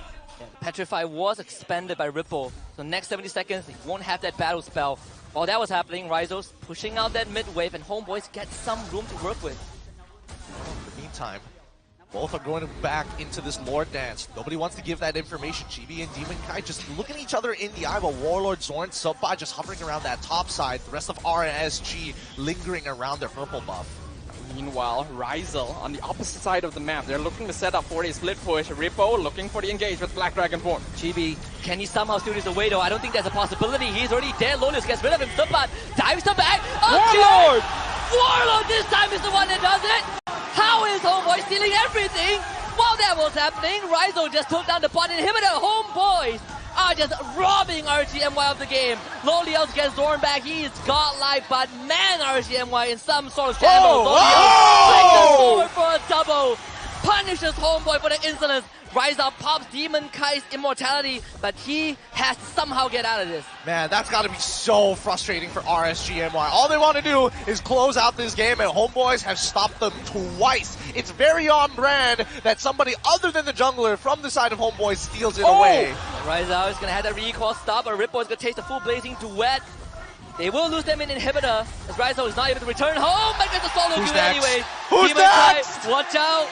Do you really want to fight Ryzel right now? As Loliao gunned down, ran down by Subba. Ryzel still alive. Ryzel! No! Ryzel! Oh my God! Of all boys! And Ryzel brings them to Game 1 win! Oh my God! What a play! What a play from Ryzel! Pixel perfect, every auto attack landed, the spacing! This man literally saves the game! The moment he stole that Lord, he knew this game was all theirs! Ladies and gentlemen, we have witnessed the ultimate debut here in MPL-MY. Ryzel making a mark. As Homeboy shows, they are here to stay regardless of the odds, regardless of the pressure. As long as that sliver of victory remains, they will grasp onto it and they will never release their hold. One step closer to repeating history for Homeboys. I mean, Ryzel, we talk about it, two-time finalist MDL ID, won one of it. And here it is, on the big stage, making one of the most incredible plays we've seen as an individual. That was disgusting. No, but even through the heart guard was just not enough to protect anybody. I mean, if he's not getting an MVP for that performance, I don't know. The system's broken. It's rigged at that point. That's insane. And you have to remember, Ryzel was going to go home. Rippo stopped him from going home. And he's like, I'll end the game, and that may have cost them the game. You never would expect that. It got so close. Demon Kai literally 1 health away from getting that decimate. But the extra bit of healing, keeping Ryzel topped up, ending the game solo. No one would have expected this result. Honestly, it's not every day that you see stopping a recall becomes the worst decision you've ever made in a game. That's so funny. It's got to be really upsetting for RCMY, but then you start to think about it and it's like they had multiple opportunities to actually make cleaner calls to close out the game. All they needed was step number 1, secure the Lord. And Homeboys, of course, still on brand, somehow stealing it away without retribution. It's insane. The fact that they picked off Chibi. Chibi died first in that Lord fight. And they still got it stolen from them. Warlord with the Feathered Airstrike out of nowhere. But the MVP, I don't think we need to say who it's gonna be, but it's gonna be Ryzel right here. Literally embodying the I'm not trapped in here with you, you're trapped in here with me. Yeah, I like the fact that he acted surprised that he's the MVP, right? I mean, what else do you want him, what else could be the result? He won the whole game. I mean, Ryzel, I would say this guy, more than just a miracle worker. He is the heart and soul of Homeboys in that game number 1. Starting off a comeback arc that Kind of felt like it was doom and gloom, but there it is, 3-1 and 3 on that Claude, but those 3 kills was what won the game for Homeboys. Yep, it truly won the game for Homeboys, and even in those last moments you would think, man, he's gonna die. Tenacity, the extra attack speed with the DHS to heal him back up, he gets it. Done! The job is finished. Let's see if we can do it again in game number 2, but before that, let's have a look at the items here overall. Crazy gameplay right here. Looking at the itemization, you can tell Ryza already maxed out. That is 14,000 gold on this man. Not even going for the shoes. He doesn't even need it anymore at that stage. Otherwise, itemization is pretty normal across the board for all of these players. And you really have to give props to the Homeboys. They were 8,000 gold behind at one point. And we can see at 18 minutes, equal gold score. Yeah, and I want to bring you guys to the attention of Homeboys only has half the kills of RGMY. Chibi was getting pummeled. Lolia was legendary. Doesn't really matter at the very end. You look at the itemization, the emblems. We talk about the quantum charge for both Zorn and Chibi, but at the end of the day, Claude kind of popped off and just won the game.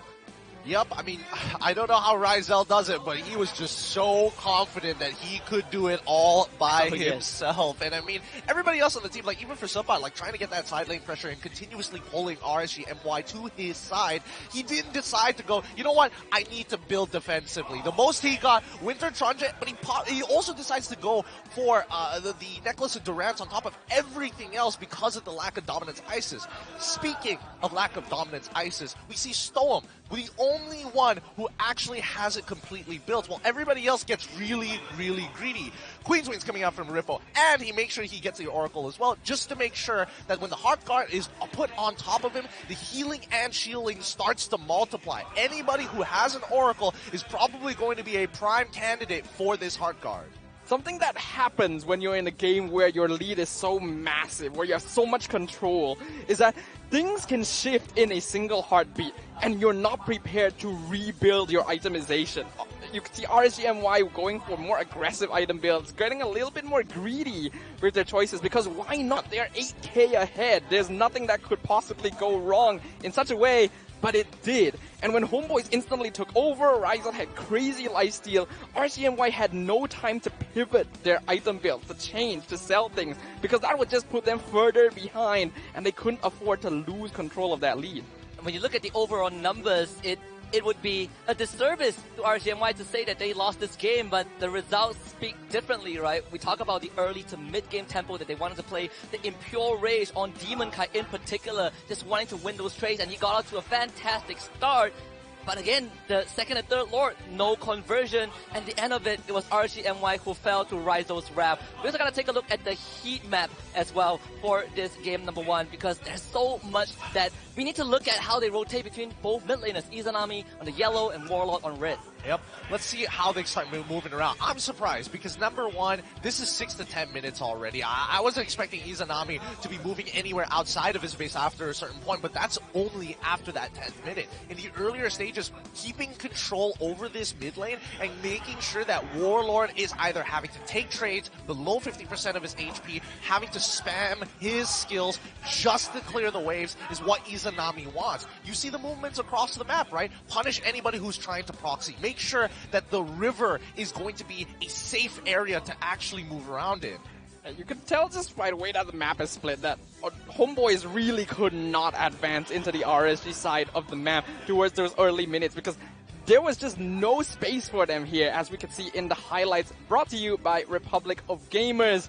When you look at the first few minutes of this game, you would not be able to believe the results. And you look at the first Lord fight, for example, when RGMY just pressed all the ultimates together and dove Homeboys, it felt like it was all over from this point. Look at this. 0 answers from Homeboys. Cannot contest the Lord. Lost 4 members and only trading an Edith in return. I mean, this early game was expected to fall into the hands of RSG MY, but they were trying so hard. Right here, they have a 6k gold lead, and they could not finish off this Lord in time. Retribution battle, the 50-50, not even falling into anybody's real hands here, except for the homeboys, all thanks to Ryzel, and then a second time happening thanks to Warlord. I already thought the fact that Chibi died, this is such a terrible situation for the homeboys until it escalates out of control with the thanks of Ryzel. It should have been a free Lord, and this should have been a free defense, but Ryzel, against the odds, turning the impossible possible, and securing a clean victory for the homeboys despite the incredible odds they were put at, are just only a few of the factors that make MPLMY such an amazing place to be. And you could tell from the fans back there, they're very happy about that performance. I'm just excited to see what's going to happen in game number 2 after that. Yeah. They were not kidding when they say that this is the season with the most explosive, the most interesting imports for all the teams in MPLMY. They definitely were not joking at all. They didn't undersell the dynamics that we will see, and this is definitely the Grand Slam that everyone has been looking forward to. Hey, look, at this point in MPLMY, even though we are not the best in the world, we can definitely admit that we are by far the most entertaining. And I don't know about you, feels like people need some benefits. And some benefits are coming right your way in the form of the weekly Diamond Pass, which is going to be welcoming event-exclusive bonuses that will help you enjoy the Beyond the Clouds event. Players with an active weekly Diamond Pass as well. We don't forget about you. You'll get an exclusive price deduction of 220 diamonds for the Kagura Beyond the Clouds skin. Not to mention, you can enjoy 60% off on your daily first one-time draw instead of 50%. So, make sure you guys purchase the weekly Diamond Pass right now, because this is an unbelievable offer that you will never find somewhere else. And if you're really eyeing those Beyond the Clouds skins, I wouldn't blame you. They look pretty nice. Make sure you guys don't miss out on this offer. I can attest to that, because I have the weekly Diamond Pass activated. Ooh. I stash them up for when I need to use it, and I got one of my favorite Valor skins, the Shikigami Valor. You know the best part? My agent showed up in the client. That's my favorite part of the weekly Diamond Pass. Oh boy, some people get it better than others. Mine was trash. I was not happy with my one. Then again, coming into game number 2, right, I'm hoping to see some adjustments coming in from RSG MY, because let's be real, that early game, solid game plan, right? It was a devastating game plan. However, they didn't push the envelope even further, right? I'm expecting, and especially if you are playing an early to mid game composition, you need that what's it called? The threshold, the death threshold, the lethal threshold, which is 10k worth of gold prior to the second Lord, or if you can get it by the first Lord, even better. I think we also kind of had this discussion going on a little bit, which is RSG MY, they've always struggled in that jungle and roamer role, right? And they brought in some solutions, they brought in some fixes with Demon Kite and Storm, and it's fair to say, early to mid, no problem at all. But now it does feel like it's less of the individual role problem and more of like what the team wants to do when the game goes late. And I think we are seeing a little bit of an interesting trend from the games today, where the teams that have been winning out in the early game tend to lose in the late game. And I think a lot of that did come down to the draft, where you pick up heroes like the Angela mid, like we saw the Diggy mid, we saw the Franco mid, and it's really strong because of the utility that it provides towards the early to mid game, but you gotta be able to translate that into a quick victory as well. I think compared to the lineups we saw from Lunatics earlier, this draft from RSG has a lot more late game scaling potential, and I actually thought that would be more than enough even if Ryzel got enough farm. I really think it did come down to the fact that somehow they lost 2 Lords in a row. If they got even one of those, the base was basically exposed, only the inhibitors left, and they have an incredible dive composition with the Yuzong. So I think like that's just what happened here, not having the Lord to push in. And that's the thing. The Lord is your end game mechanic. There is no minion as strong as the Lord, unfortunately. So it's the only way you're really going to start cracking open inhibitors, especially when you look at Homeboys' lineup. They've got some pretty decent high ground defense, right? Again, it's one of those like, oh, can you deal with the artillery mage, right? It's not like you can dig trenches in the middle of the land of dawn.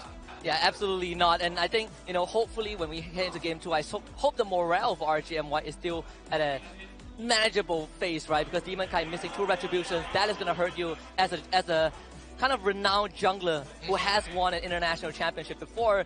But with that being said, I think Homeboys, when you have your individual cores who had a rough early to mid game, get you the Lord, get you the win, and perform these individual shenanigans, I think you are going to be going into Game 2 super confident to repeat what has been done last season. I think what's going to be the big question for game number 2, does Homeboys want to draft in the same way and risk having a terrible early game once again? Or do they want to try and make up for that while risking a possible change to the draft that won't work out for them? I think they probably are going to start changing up the draft, right? I think, GB definitely got a little manhandled there in his own jungle, unfortunately, because of how little pressure he had in the side lane. So I think right now, that's what Pops has to start thinking about. If you don't have sideway priority or even mid priority, if one of these lanes are going to be in trouble, you got to select which quadrant of the map is going to be your safest. If you have 2 losing side lanes, you're going to have no influence over your own jungle, and worst of all, it starts spilling over once you lose your mid tier 1. And one of the focal point I want to look at is when we head into the draft in another 20 seconds, will Homeboy consider Angela as a major threat? Because Izanami on Angela has really provided RSGMY kind of the pedestal to constantly push that envelope, right? You are snowballing your lead in an almost an unstoppable phase. So if Homeboys do decide to take the Angela away, what would RSGMY's response be? An interesting question. I do actually agree, though, that the Angela may need to be removed. Some people might say, oh, maybe it's better to get rid of heroes like the Yuzong or so that were causing more issues, but it was the Heart Guard that was really enabling the hard dives here. And we can already see in draft number 2, the Angela is gone. Angela already gone. Boxia as well already getting banned out. And RSGMY still sticking to their previous bans. Get rid of that Franco. Get rid of that Paquito. Make sure that it's a little uncomfortable. Terizla still up in the air for either side. And I don't think... I mean, Sabat is more than happy to play Terizla if he gets a decent matchup into it. And even RSGMY, I'm very sure Rippo, he likes to actually look and find these engages rather than just consistently playing these high damage dealers similarly to Joy, when he could just be playing things that are slower and more impactful, as Merelda, Uranus could fit that build. They do ban out the Joy this time, which going into the late game was kind of a menace, right? You're running down the Harith, it really stops, Harith stopped mattering at one point. But I want to see Homeboy's adjustment. Yes, we talk about the Angela, that has been taken away. Will they double down on kind of eliminating the hardcore frontliners for RSGMY? Seems like they're going to take out the Fanny as always. Respect to Demon Kite. I don't think you risk letting this through, especially since Demon Kite has already shown how proficient he is in really aggressive early damage dealing heroes, even going Impure Rage on the Martis. We saw what happened when the Fanny was let through in the draft twice in a row. On our first match today, Homeboys does not want to replicate that, but RSG going to be taking a little bit of a page out of their book, starting things off with a Valentina to make sure that any strong ultimate can be stolen away. Yeah, Valentina is always a great first pick, super flexible. You know that it's going to be in the mid lane, but at the very least, if you have a high impact ultimate, she can have access to it as well. Homeboys, they're going to start things off with the flex pick in Fredrin. Do they want to reveal early on who exactly this role is going to be placed in, either EXP or into the jungle, or is Homeboys going to decide, you know what, let's at least secure this clock once I get it. It did so well in game number 1, and why to put it past him for game number 2? I mean, this has to be, I feel like it's a no-brainer for Homeboys at this point. Give Ryzo what he's comfortable on, give him what he won the game with. I think the adjustment definitely will be coming in from RSGMY. Game 1, we had the Angela first pick, and everything else was the Edith, the Martis, frontline, divers. In this case, Valentina was the first pick. What is RSGMY going to pivot towards? Are we still looking at a Demon Kite jungle pick? This is gonna be a tricky spot for RSG here. Earlier, they picked heroes like the Martis as well as the Harith because those actually are pretty good solutions to the Claude. Harith especially is really good in a matchup in the gold lane against it, but towards that late game, you can see how quickly it does get outscaled. And you can imagine the Demon Kite going to really want to prove himself here, as he was best rookie during MPLPH Season 8, as well as in Season 9, performing very strongly. But RSG, interestingly enough, going to be sticking with the Martis and the Edith. they're going to be making some adjustments here. That's what I can expect, right? Again, they have the Edith as their flex pick. They've already shown what their jungle is going to be at the very least. Homeboys, on the other hand, they see this and they're like, okay, so Edith could be a flex pick. We know that Martis is going in towards that jungle, so let's lock in our mid lane mage, and at the very least, we can start controlling the way we can actually handle these neutral fights, whether it be Turtle or even the Lord. I would say I love this adjustment from Homeboys as well. Game 1, pick the Pharsa, had many issues trying to deal with the dives. You're forced to cancel the Feather Airstrike, but if you are the Eve, you have more safety net, right? You have a shield when you use the real world manipulation. You are able to stop heroes that rely on mobility. And that also gives the Claw and the Fredrin a lot more room to work with within that box. Well, let's also not forget the fact that the nerfs coming into Eve is actually pretty significant. The earlier stages of the game, her slows don't scale up as much as they used to. It's like, yes, you get a burst of movement speed and that person can barely walk an inch. Now it's, I move sort of fast and you're kind of slow. Eve got a really hard hit towards her slow effects, which is pretty notable considering that this hero was one of the most contested mages in the meta purely due to how much slow she could apply to the entire enemy team. Not to say that she is weak though, this is still a very powerful hero overall, and being able to buy that space for Claude is going to be very valuable, but they do risk having the real world manipulation stolen and used against them as well. RSGMY decides to ban out Yuzong. Do they want to play like an immobile, probably like a more immobile gold laner? I'm guessing like a Beatrix along that line. Homeboys, I think it's pretty fair if they want to ban out Beatrix for themselves, but again, there's no real information out there because Lolios can definitely just pivot the other direction and start picking up things like Leslie, as we saw in the previous bans that Homeboys have prioritized. Guys, I have a wild theory, right? Yeah? Is it possible we see it just transition into more of a Give me a utility target. role? See the Brace might come out, and all Eve wants to do is to keep the enemy in check while not dying in the fight. That is actually usually how Edith wants to be played here. You get the Brave Smite, you go in, you get the pick off, you survive as long as possible, then you pop the Primal Wrath and start dishing out damage yourself. So I wouldn't be surprised if that was the way to go here, but we have to note, RC actually has a surprising amount of flexibility in the heroes they have here. Edith can go into Roam or EXP, Martis can still go into EXP. Heck, you could even see the Valentina jungle come out. That's something that's happened sometimes in the past as well. Homeboys will choose to ban the Leslie, which I agree with. This is a hero that's really difficult to deal with, and when you're playing something like a Claude, you do not want to be outscaled, and Leslie is one of the few heroes that can do that very effectively. RCMY, they do decide to ban out the Drusilla at the end of the day, so they are concerned for the backline at the very least. And to answer your question, Husky, I'm a person who goes based on behavioral patterns. Last game we saw, the last two bans were focused down, this two bans focused down on Loliels. I'm guessing game number 1 was the exact same thing, so there is a possibility that Khalid could go into the gold lane then. That could be it, right? That one was let through. But for Homeboys, in the previous game, they banned out the Leslie, right? We were expecting a carry, but Harriet was the choice. In this game, Harriet was also banned out, so you do wonder what is RGMI going to go for in that goal lane. Maybe that's Khalid, maybe that's a possibility. On the other side of Homeboys, we see the Lapu Lapu. Okay, fair enough.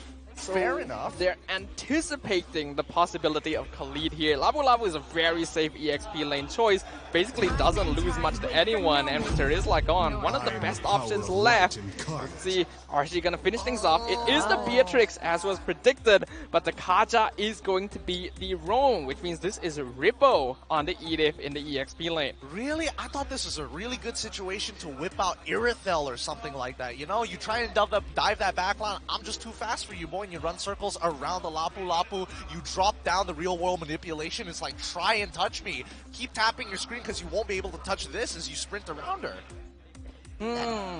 I was actually thinking of Irithel as well, and it would make sense. It feels like the type of hero that Lolios would be very comfortable with playing. It's not like the scaling is that bad as well against something like the Claude. But we have to note that Irithel doesn't apply the most pressure during the laning phase, so they may be worried about taking too long to start taking team fights, which could be the main concern, to go for the Beatrix instead. And that's going to be RCMY's one of their worst nightmares, the Kufra, going to be handled by Zorn in this game number 2. And I feel like it is a ban that was worth considering, but RCMY a bit more worried about the Terizla for Serpad than the Kufra himself. Yeah, I think this is going to be a pretty exciting one. I think this is a much more even draft on either side. From early to mid, where you should expect the same couple of things, right? Constant contention over that mid lane. The side lanes is where you're going to see the most spillover, depending on how the mid lane goes. And the jungles, I don't expect the invade to happen early on until we see First Blood.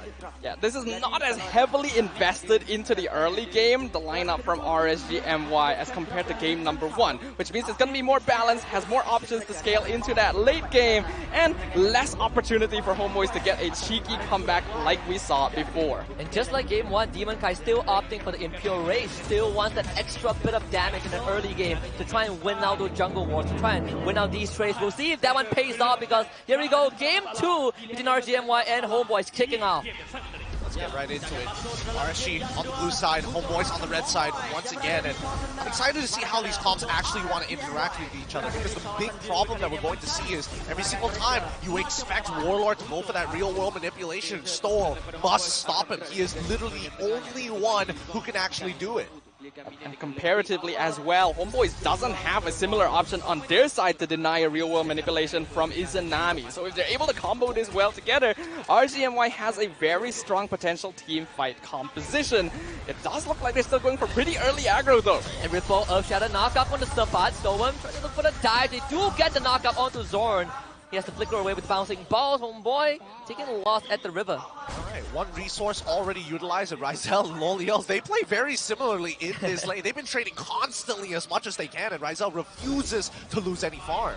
We already know that Loliel is a very aggressive gold laner, so it's expected he would trade health to deal damage, but Ryzel being the same is definitely a welcome surprise here for the Homeboys.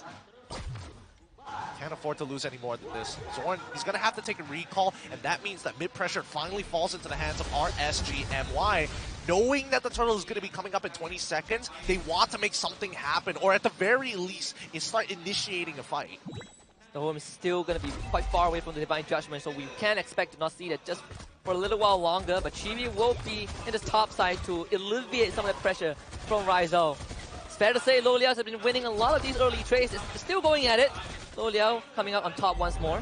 So, something kind of interesting I saw in the emblems. We expect Claude to go for common emblem, but Warlord actually went for the common emblem as well on the Eve. So that's actually a very interesting choice. Perhaps going for more of that hybrid for the early game.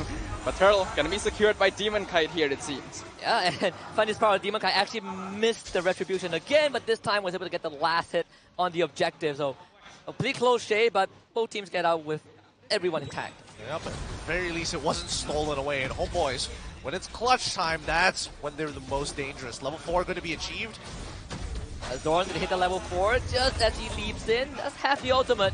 Tyrant's Revenge misses it. Unfortunately, Izanami turns around with the bravest fighter. They're gonna kidnap Zorn and punish him. At least try to punish him. Real manipulation to be there. Izanami flickers to safety. Surpa shows up, flickers forward, lands the Grey Sword, and they're gonna get the kill. But Surpa is underneath the turret. It's a 2-for-1 trade in favor of RSG, but Demon Kai will not let that slide. Finds the double kill, and now GB in danger, and Demon Kai finds the triple. Gets the triple so easily, and you know what happens next? He's going to immediately start moving up and taking all the top side jungle. Loliel's feeling confident because he knows that Ryzel, even if he wants to join, and even though he's low, he's got a whole team up in his base. Zorn. He wants to try Demon Kai. He's going to get an easy kill onto Zorn.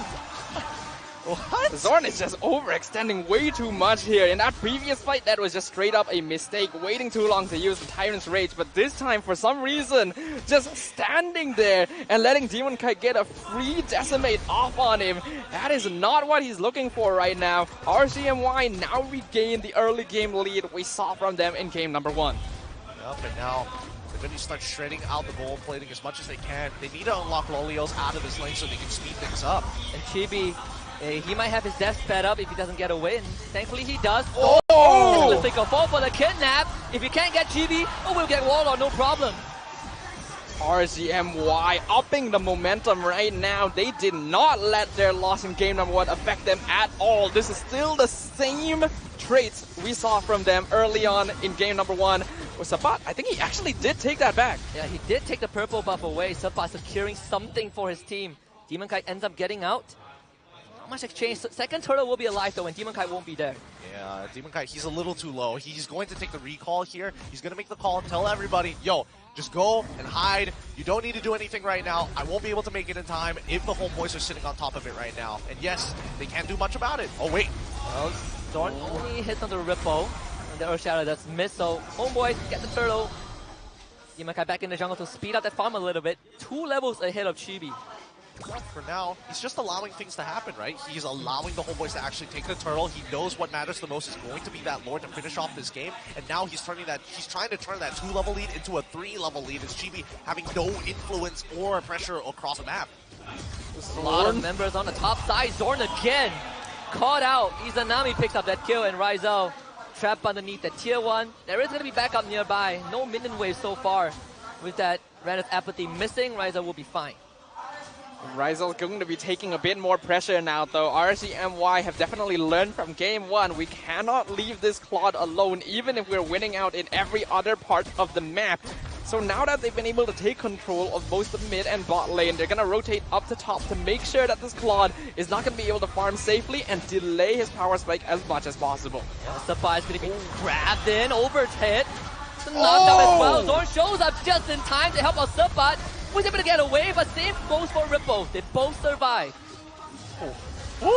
Oh, very thin margins here. Very, very thin margins for both sides. They're teetering right on the edge, and homeboys, they know what they gotta do. They gotta slow this game down. They're gonna wait for the right item power spikes, and RCMY is the total opposite. They need to pour more gasoline on this very small fire, but if they pour too much, they're gonna smother it, and that's going to stop all the momentum from this engine to keep it going. This is just sweaty right here. You can feel that both these teams are so eager for victory. They crave it. They are salivating at the prospects of coming out of this match on top. And RGMY, we've already learned, even with this lead, they cannot afford to let their guard down if they want to even this up and bring it to a game number 3. Boys will get this bot tier 1, no problem there. Third turtle spawning on the top side. So RGMY will call dips in position first. Chibi spotted out already. And only Supat is on that top side. Oh, look at this position though. Lolios, Izanami, and as well as Storm. Whoever Storm catches, he's probably going to get a kill from it. Looking for Storm, but he's just dancing around them, and he's gonna drag Zorn again. Zorn slams him into the wall, but he's the one that goes down. Meanwhile, Demon Kai just casually takes the turtle away. Homeboys, do they still want to fight this? Maybe they will with the Raven Spider. Rule manipulation is gonna be there. Stolen, traded out. It's a 1-for-1 thus far, but Chibi finds himself in an uncomfortable position, but Demon Kite doesn't have the damage to finish it off. Yep, he doesn't want to do anything just yet. They've already unlocked Oliel, so they're going to abuse the heroes all from their draft as soon as they can. They're going to make sure that Lolios is going to get the farm, and more importantly, structural damage equates to gold. Once he starts breaking these tier 1s, he's got to figure out a way to actually crack open this tier, possibly this tier 2, but more importantly, the tier 1 mid side, so that Demon Kai can actually extend his lead. Homeboys having to expand both Warlock and Slipper to protect the bot side, but Zorn will put on pressure on the top. Ryza will get the structure down. Nothing that Ripple could do. Nothing they can do right now, but I don't think they mind too much losing that tower here. RG are still in pretty good position, and we can tell that they are feeling it as well. Storm, that earlier move when he walked across the mid lane, I kind of feel like he may have been mind-gaming homeboys to make him think, hey, I don't have Divine Judgment, I'm not catching anyone. And then he just suddenly pulls Zorn into the tower. Homeboys cannot afford to let themselves fall into those types of traps again. Gotta respect that Divine Judgment. Make sure that that cooldown is played around. As we can see, an engagement in the mid lane. Zorn slamming only one into the wall, but he's going to instantly go down. Stoa walks away with his life, still has the Divine Judgment to work with if he needs so. Ryza will have to get away. Supat re-engages. Hello, he's only alone. Gets the kill anyways onto Loliels before trading his life away. It's a 2-for-1 for RSG. Well, at least for Supat, that was worth his flicker. If he's able to trade 1-for-1, at the very least trading up against a marksman, and he'll take it any other day. Still a little sad for Zorn because he's just been hard targeted so many times. RCMY understands that if you get rid of the tip of the spear, it's a lot less dangerous. And we can see here in this instant replay that both these teams are super bloodthirsty at the stage of this game. And see that Chibi is just not being allowed to very easily contest 4 objectives at this stage either. You can see how far behind he is. Level 11, the same as the EXP laner on the opposite side. Demon Kite, level 13. Alright, Demon Kite. If there's any time to land a Retribution, this is it. 2 levels ahead of Chibi. And full control of the map so far. You can see the conceal play mid-side. Oh! That is the guy you need dead. Huge play coming out from Storm. And now, this should be absolutely free. Homeboys, based on protocol, this is where they call it off. We can't fight with a 4v5, a man down. Homeboys are forced to back up, and you can see that RSG, they want to crack open this mid-tier 1. And once they do, they have full access to the enemy jungle. And this is going to allow Lolios to actually double up on his farm. Things are looking pretty dicey for the Homeboys now. Adaptability has been a factor we've emphasized, and they're doing it. Sapat in a 1v2. Can't really do too much, so toyed around by Izanami, who becomes him with the IMU. Sapat, yeah, quite a rock in a hard place to give him only out, but the tactical reposition is enough. The snipe from afar to try and get the kill. Izanami finds it anyways. Homeboys just couldn't get their foot off the ground. Deadly close there. Deadly close there. Had Sapat just a little bit more time. You can see that he's got 7 more seconds until his flicker actually comes off online. He shouldn't have been there in the first place, especially when he had no information on where RSGMY's movements were going to be. But with that being said, this is what we were expecting to see. RSGMY, they get that Lord, and now they start to really snowball out of control. Izanami also stole the real world manipulation as well, so the next team fight is going to be massive with RSGMY having such a good artillery spell. I mean, Homeboys, they are weirdly positioned. Does Zorn want to go in? Yeah, he does! He's thinking about it, cost 3 of them. It's going to find 1, and that could be Izanami dead. Homeboys pouncing on with Raizo straight at the back below the But that's going down to Ripple, who rips him to shred. Homeboys have ran out of gas so far, but Zorn re-engages on the Demon Kai. Stoneworm will be there by his side. Renner's Apathy almost hitting on the Chibi. It's just a 1-for-1. Oh man, after all the resources blown, they only get a 1-for-1 for that? I'm surprised that Lolios is even alive in the first place. Zorn coming out with a huge play of his own and pushing them back into the real world manipulation made all the difference here, but Winds of Nature keeping him alive. Well done to Lolios. He just spotted. He didn't have it in that fight. Oh, thank God. I mean, this man, something else. Yeah, it got way too close in that last fight. He realizes, okay, I need the Wind of Nature right now, because if that happens again, I cannot guarantee this sort of miracle happening twice. Meantime, RSG still trying to apply the pressure here. Not going to let them catch them off, as now they catch Chibi off. Yeah, Chibi is so out of position, and if I'll Raizo again, he's going to get it out, but Chibi is down. Another half a minute without this man. Just in time for the Lord to spawn as well in 30 seconds. Oh, they can't do much about it, but at least Storm, and now he's just waiting on his cooldowns to actually finish back up, right? In 20 more seconds, that's when we're going to see the Lord actually spawn. And with a man down, Homeboys don't exactly have enough time, but they can try and stall it out. That's what I can give them, right? If they want to do anything, it's going to be up to Zorn kind of baiting spells out from the side of RSGMY to pull them off of this neutral so that GB can actually come back and join and then look to actually hold them off. That's what Ryzel is actually doing right now. If you are going to take this Lord, at the very least, I'm going to be able to take the structure away from you. Ryzel's just trying to get whatever farm he can get. He was the winning factor in the previous game. They will gladly trade away the Lord for a tower at this stage because they do feel like they have enough defensive utility to stop a Lord push. Now they're going to back away. More importantly, I definitely think that Homeboys was thinking for a second, maybe we can look to engage. It's a 4v5 in our favor with Edith down on bot side. We might be able to do this. Yeah, for the first time, we see the AI winning prediction predict the same team for all 3 stages of the game, 4, 8, and 12. And the percentage of RSGMY's winning this game increasingly, getting better. 71% at 12 minutes. I mean, it's a good timing, right? 13 minutes into the game, the fact that they have 44,000 compared to Homeboys at 37,000, this is a really important, nail that they need to slam right into this coffin to finish off this game. Look at Zorn. He's trying to go for the same play again, but he needs some space to move up. What is Homeboy's plan right now? The bottom inhibitor is down. Use the real manipulation. Zorn moving across the mid side. But RSGMY, they smell something in the air, they retreat towards the upper quadrant of the map. I like this respect from RSG. Even though they have the Lord this time, they cannot afford to just jump right in. They don't know where Zorn is. They recognize that Ryzel still has a good amount of damage. Homeboy's looking for it. GB engages Ripple. Brought down low already. Demonkai trying to save him. Ryzel will get out. There Zorn! it is! Zorn shows up again. Sapat to the back. Misses. He heard Shatter. They will lose Zorn. Sapat, they gotta get something back at least, but he cannot do that. Demonkai godlike. Nicely played, very nicely played, but their job's not Oh, over yet! So have found Ryzel! RSGMY with 4 kills in the bag. And Zorn is 20 seconds away. Homeboys with the base exposed and only Warlord alive. This is the final stand. RSGMY not ready to go down quietly just yet. History has not repeated itself. And RSGMY gives us a game 3. Woohoo! We get a game 3 finally here between RSGN as well as the Homeboys. They played that well with Izanami with the help of Storm, clearing out bush after bush to figure out where Zorn was. The Royal Rumble shall continue for one final bout here on the MPL MY Season 12 stage, as these two eternal rivalries will continue to come to a heat upon the land of Dawn.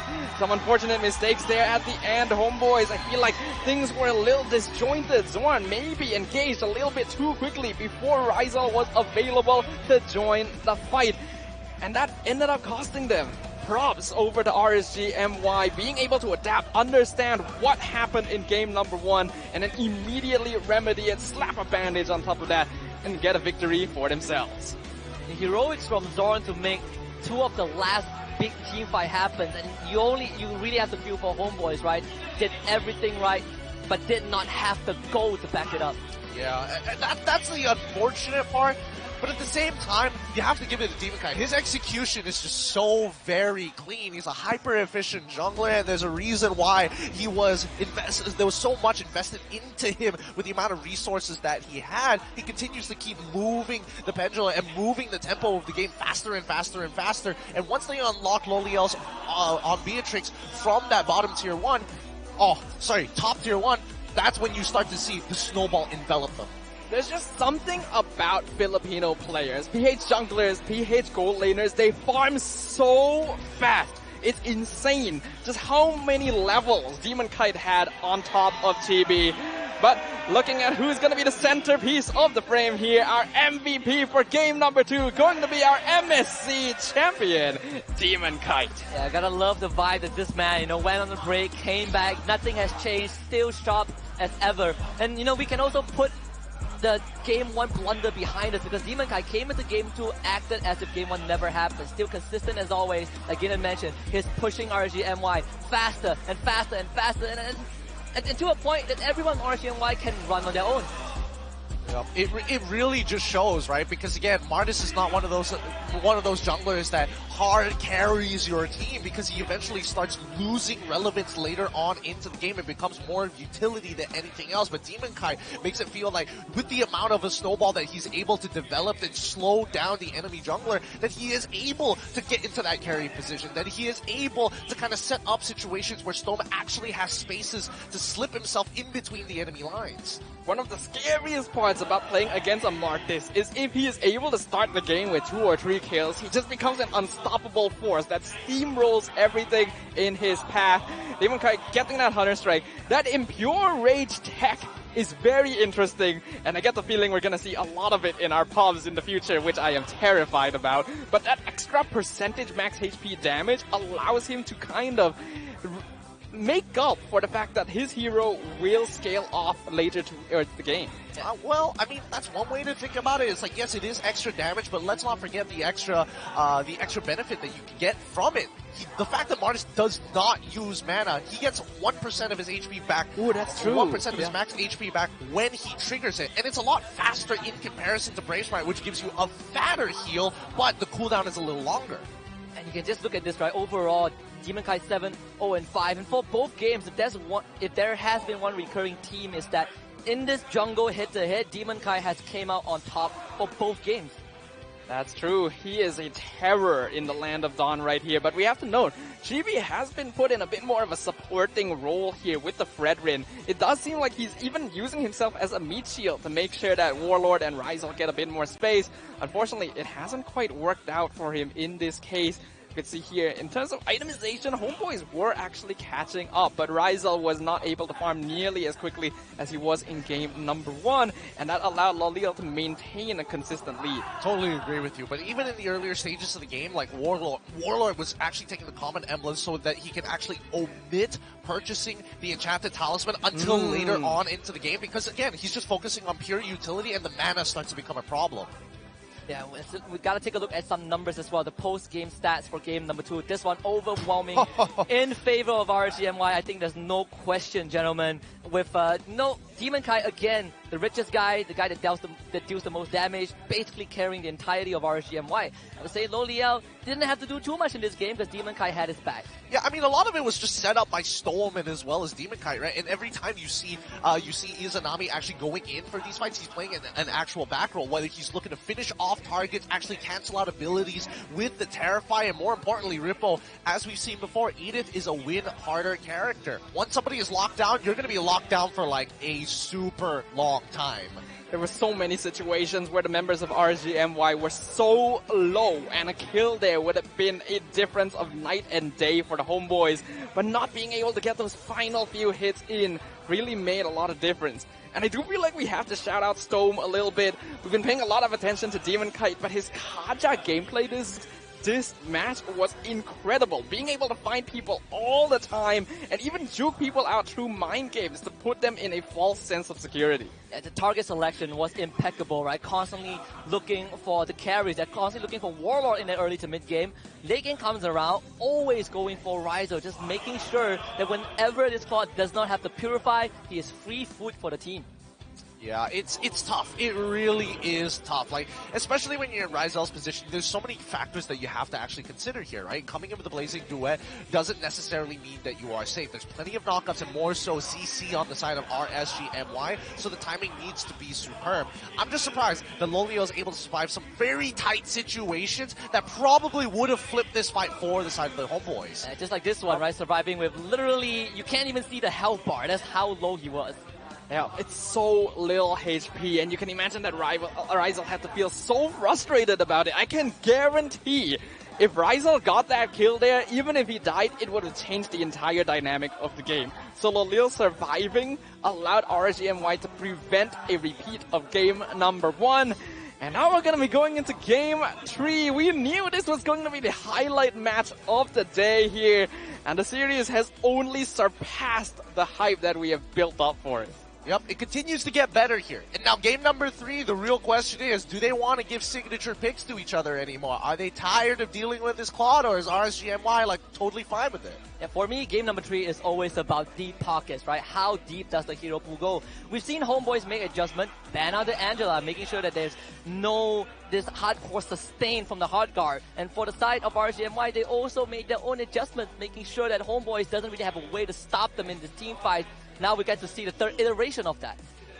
Yep, that is true. A lot of changes will have to come to the Land of Dawn for both these teams here. But a little bit of change can come to your life as well, because you could dominate your games like a champion with ROG Phone 7.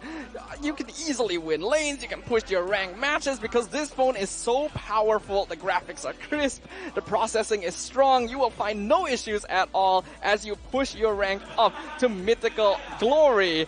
And with the ROG Phone 7, it is going to be your eternal companion all the way to the top. That's why they call it the Republic of Gamers. The area where best of the best hang around, just like me. Yes, of course. Absolutely, yes. Yes.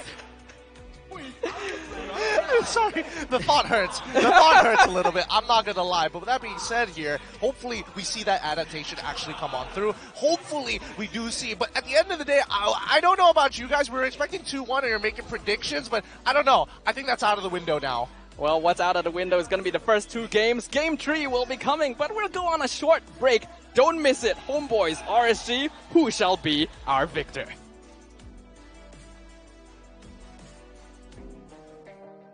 Ay.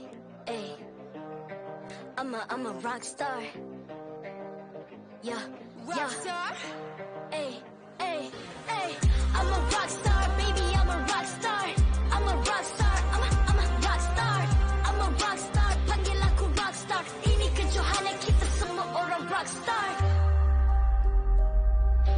Kita rockstar, kita buat saja gaya kita. Makin panas apinya sudah membara. Macam mana pun kau menempuh segala. Demi negara kau buat semua bangga. Step into my world, you know I'm always in my zone. You know I got my team, no I'm never alone. Bring out my best, buat yang terbaik. Jadi juara perlahan kita naik. Aku nak push, naik-naik jadi lebih bagus. Jadi hero, ku ada skill. Berapa banyak musuh aku dah kill. Ramai cuba mencapai, cause they envy me. Tiap game aku pasti jadi MVP. I'm a rockstar, baby, I'm a rockstar. I'm a rockstar, I'm a rockstar. I'm a rockstar, panggil aku rockstar. Ini kejohanan kita semua orang rockstar. I'm a rockstar, baby, I'm a rockstar. I'm a rockstar, I'm a rockstar. I'm a rockstar, panggil aku rockstar. Ini kejohanan kita semua orang rockstar. Tengok nanti siapa yang juara. Ni peluang kita bawa pulang piala. This is my game, this is my time. Menang semua, everything will be mine. Kalau jatuh kau pasti kembali. Bangun balik ku tegak berdiri. Kuatkanlah tenaga, ganjaran diperoleh. Ni kejohanan kita, Malaysia memang boleh. Rise up to the top, kita buat bersama. Semangat kita kuat di bawah satu bendera. Ay. I'ma go hard for the win.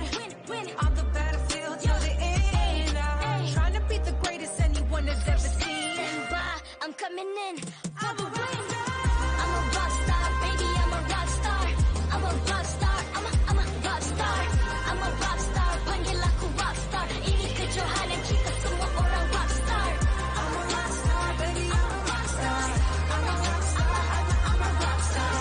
I'm a rockstar, panggil aku rockstar. Ini kejohanan kita semua orang rockstar.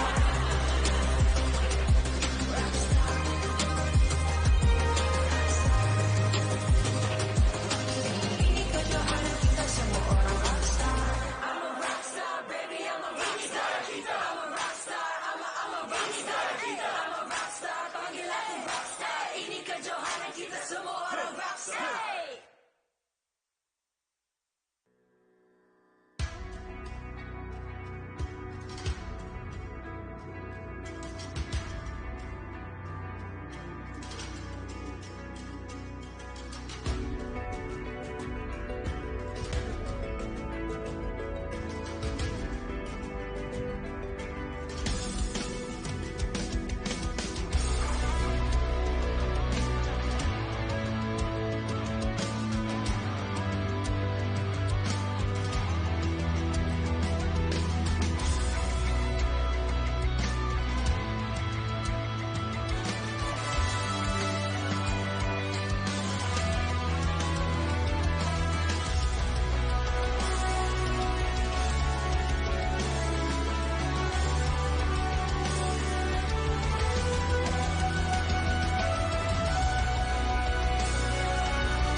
I'm a rock star.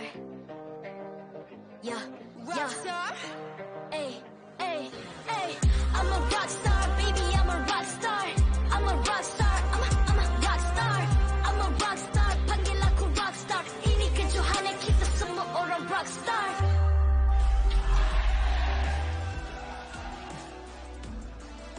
A battle of titanic proportions shall come to a heat here in our final game of our second series of the day. The highlight match between RSGMY and Homeboys, where neither side of the rivalry has taken the opportunity to show their stuff right here on the land of Dawn. And honestly, we're just all excited to see it. The fans here are on another level and the atmosphere is electric.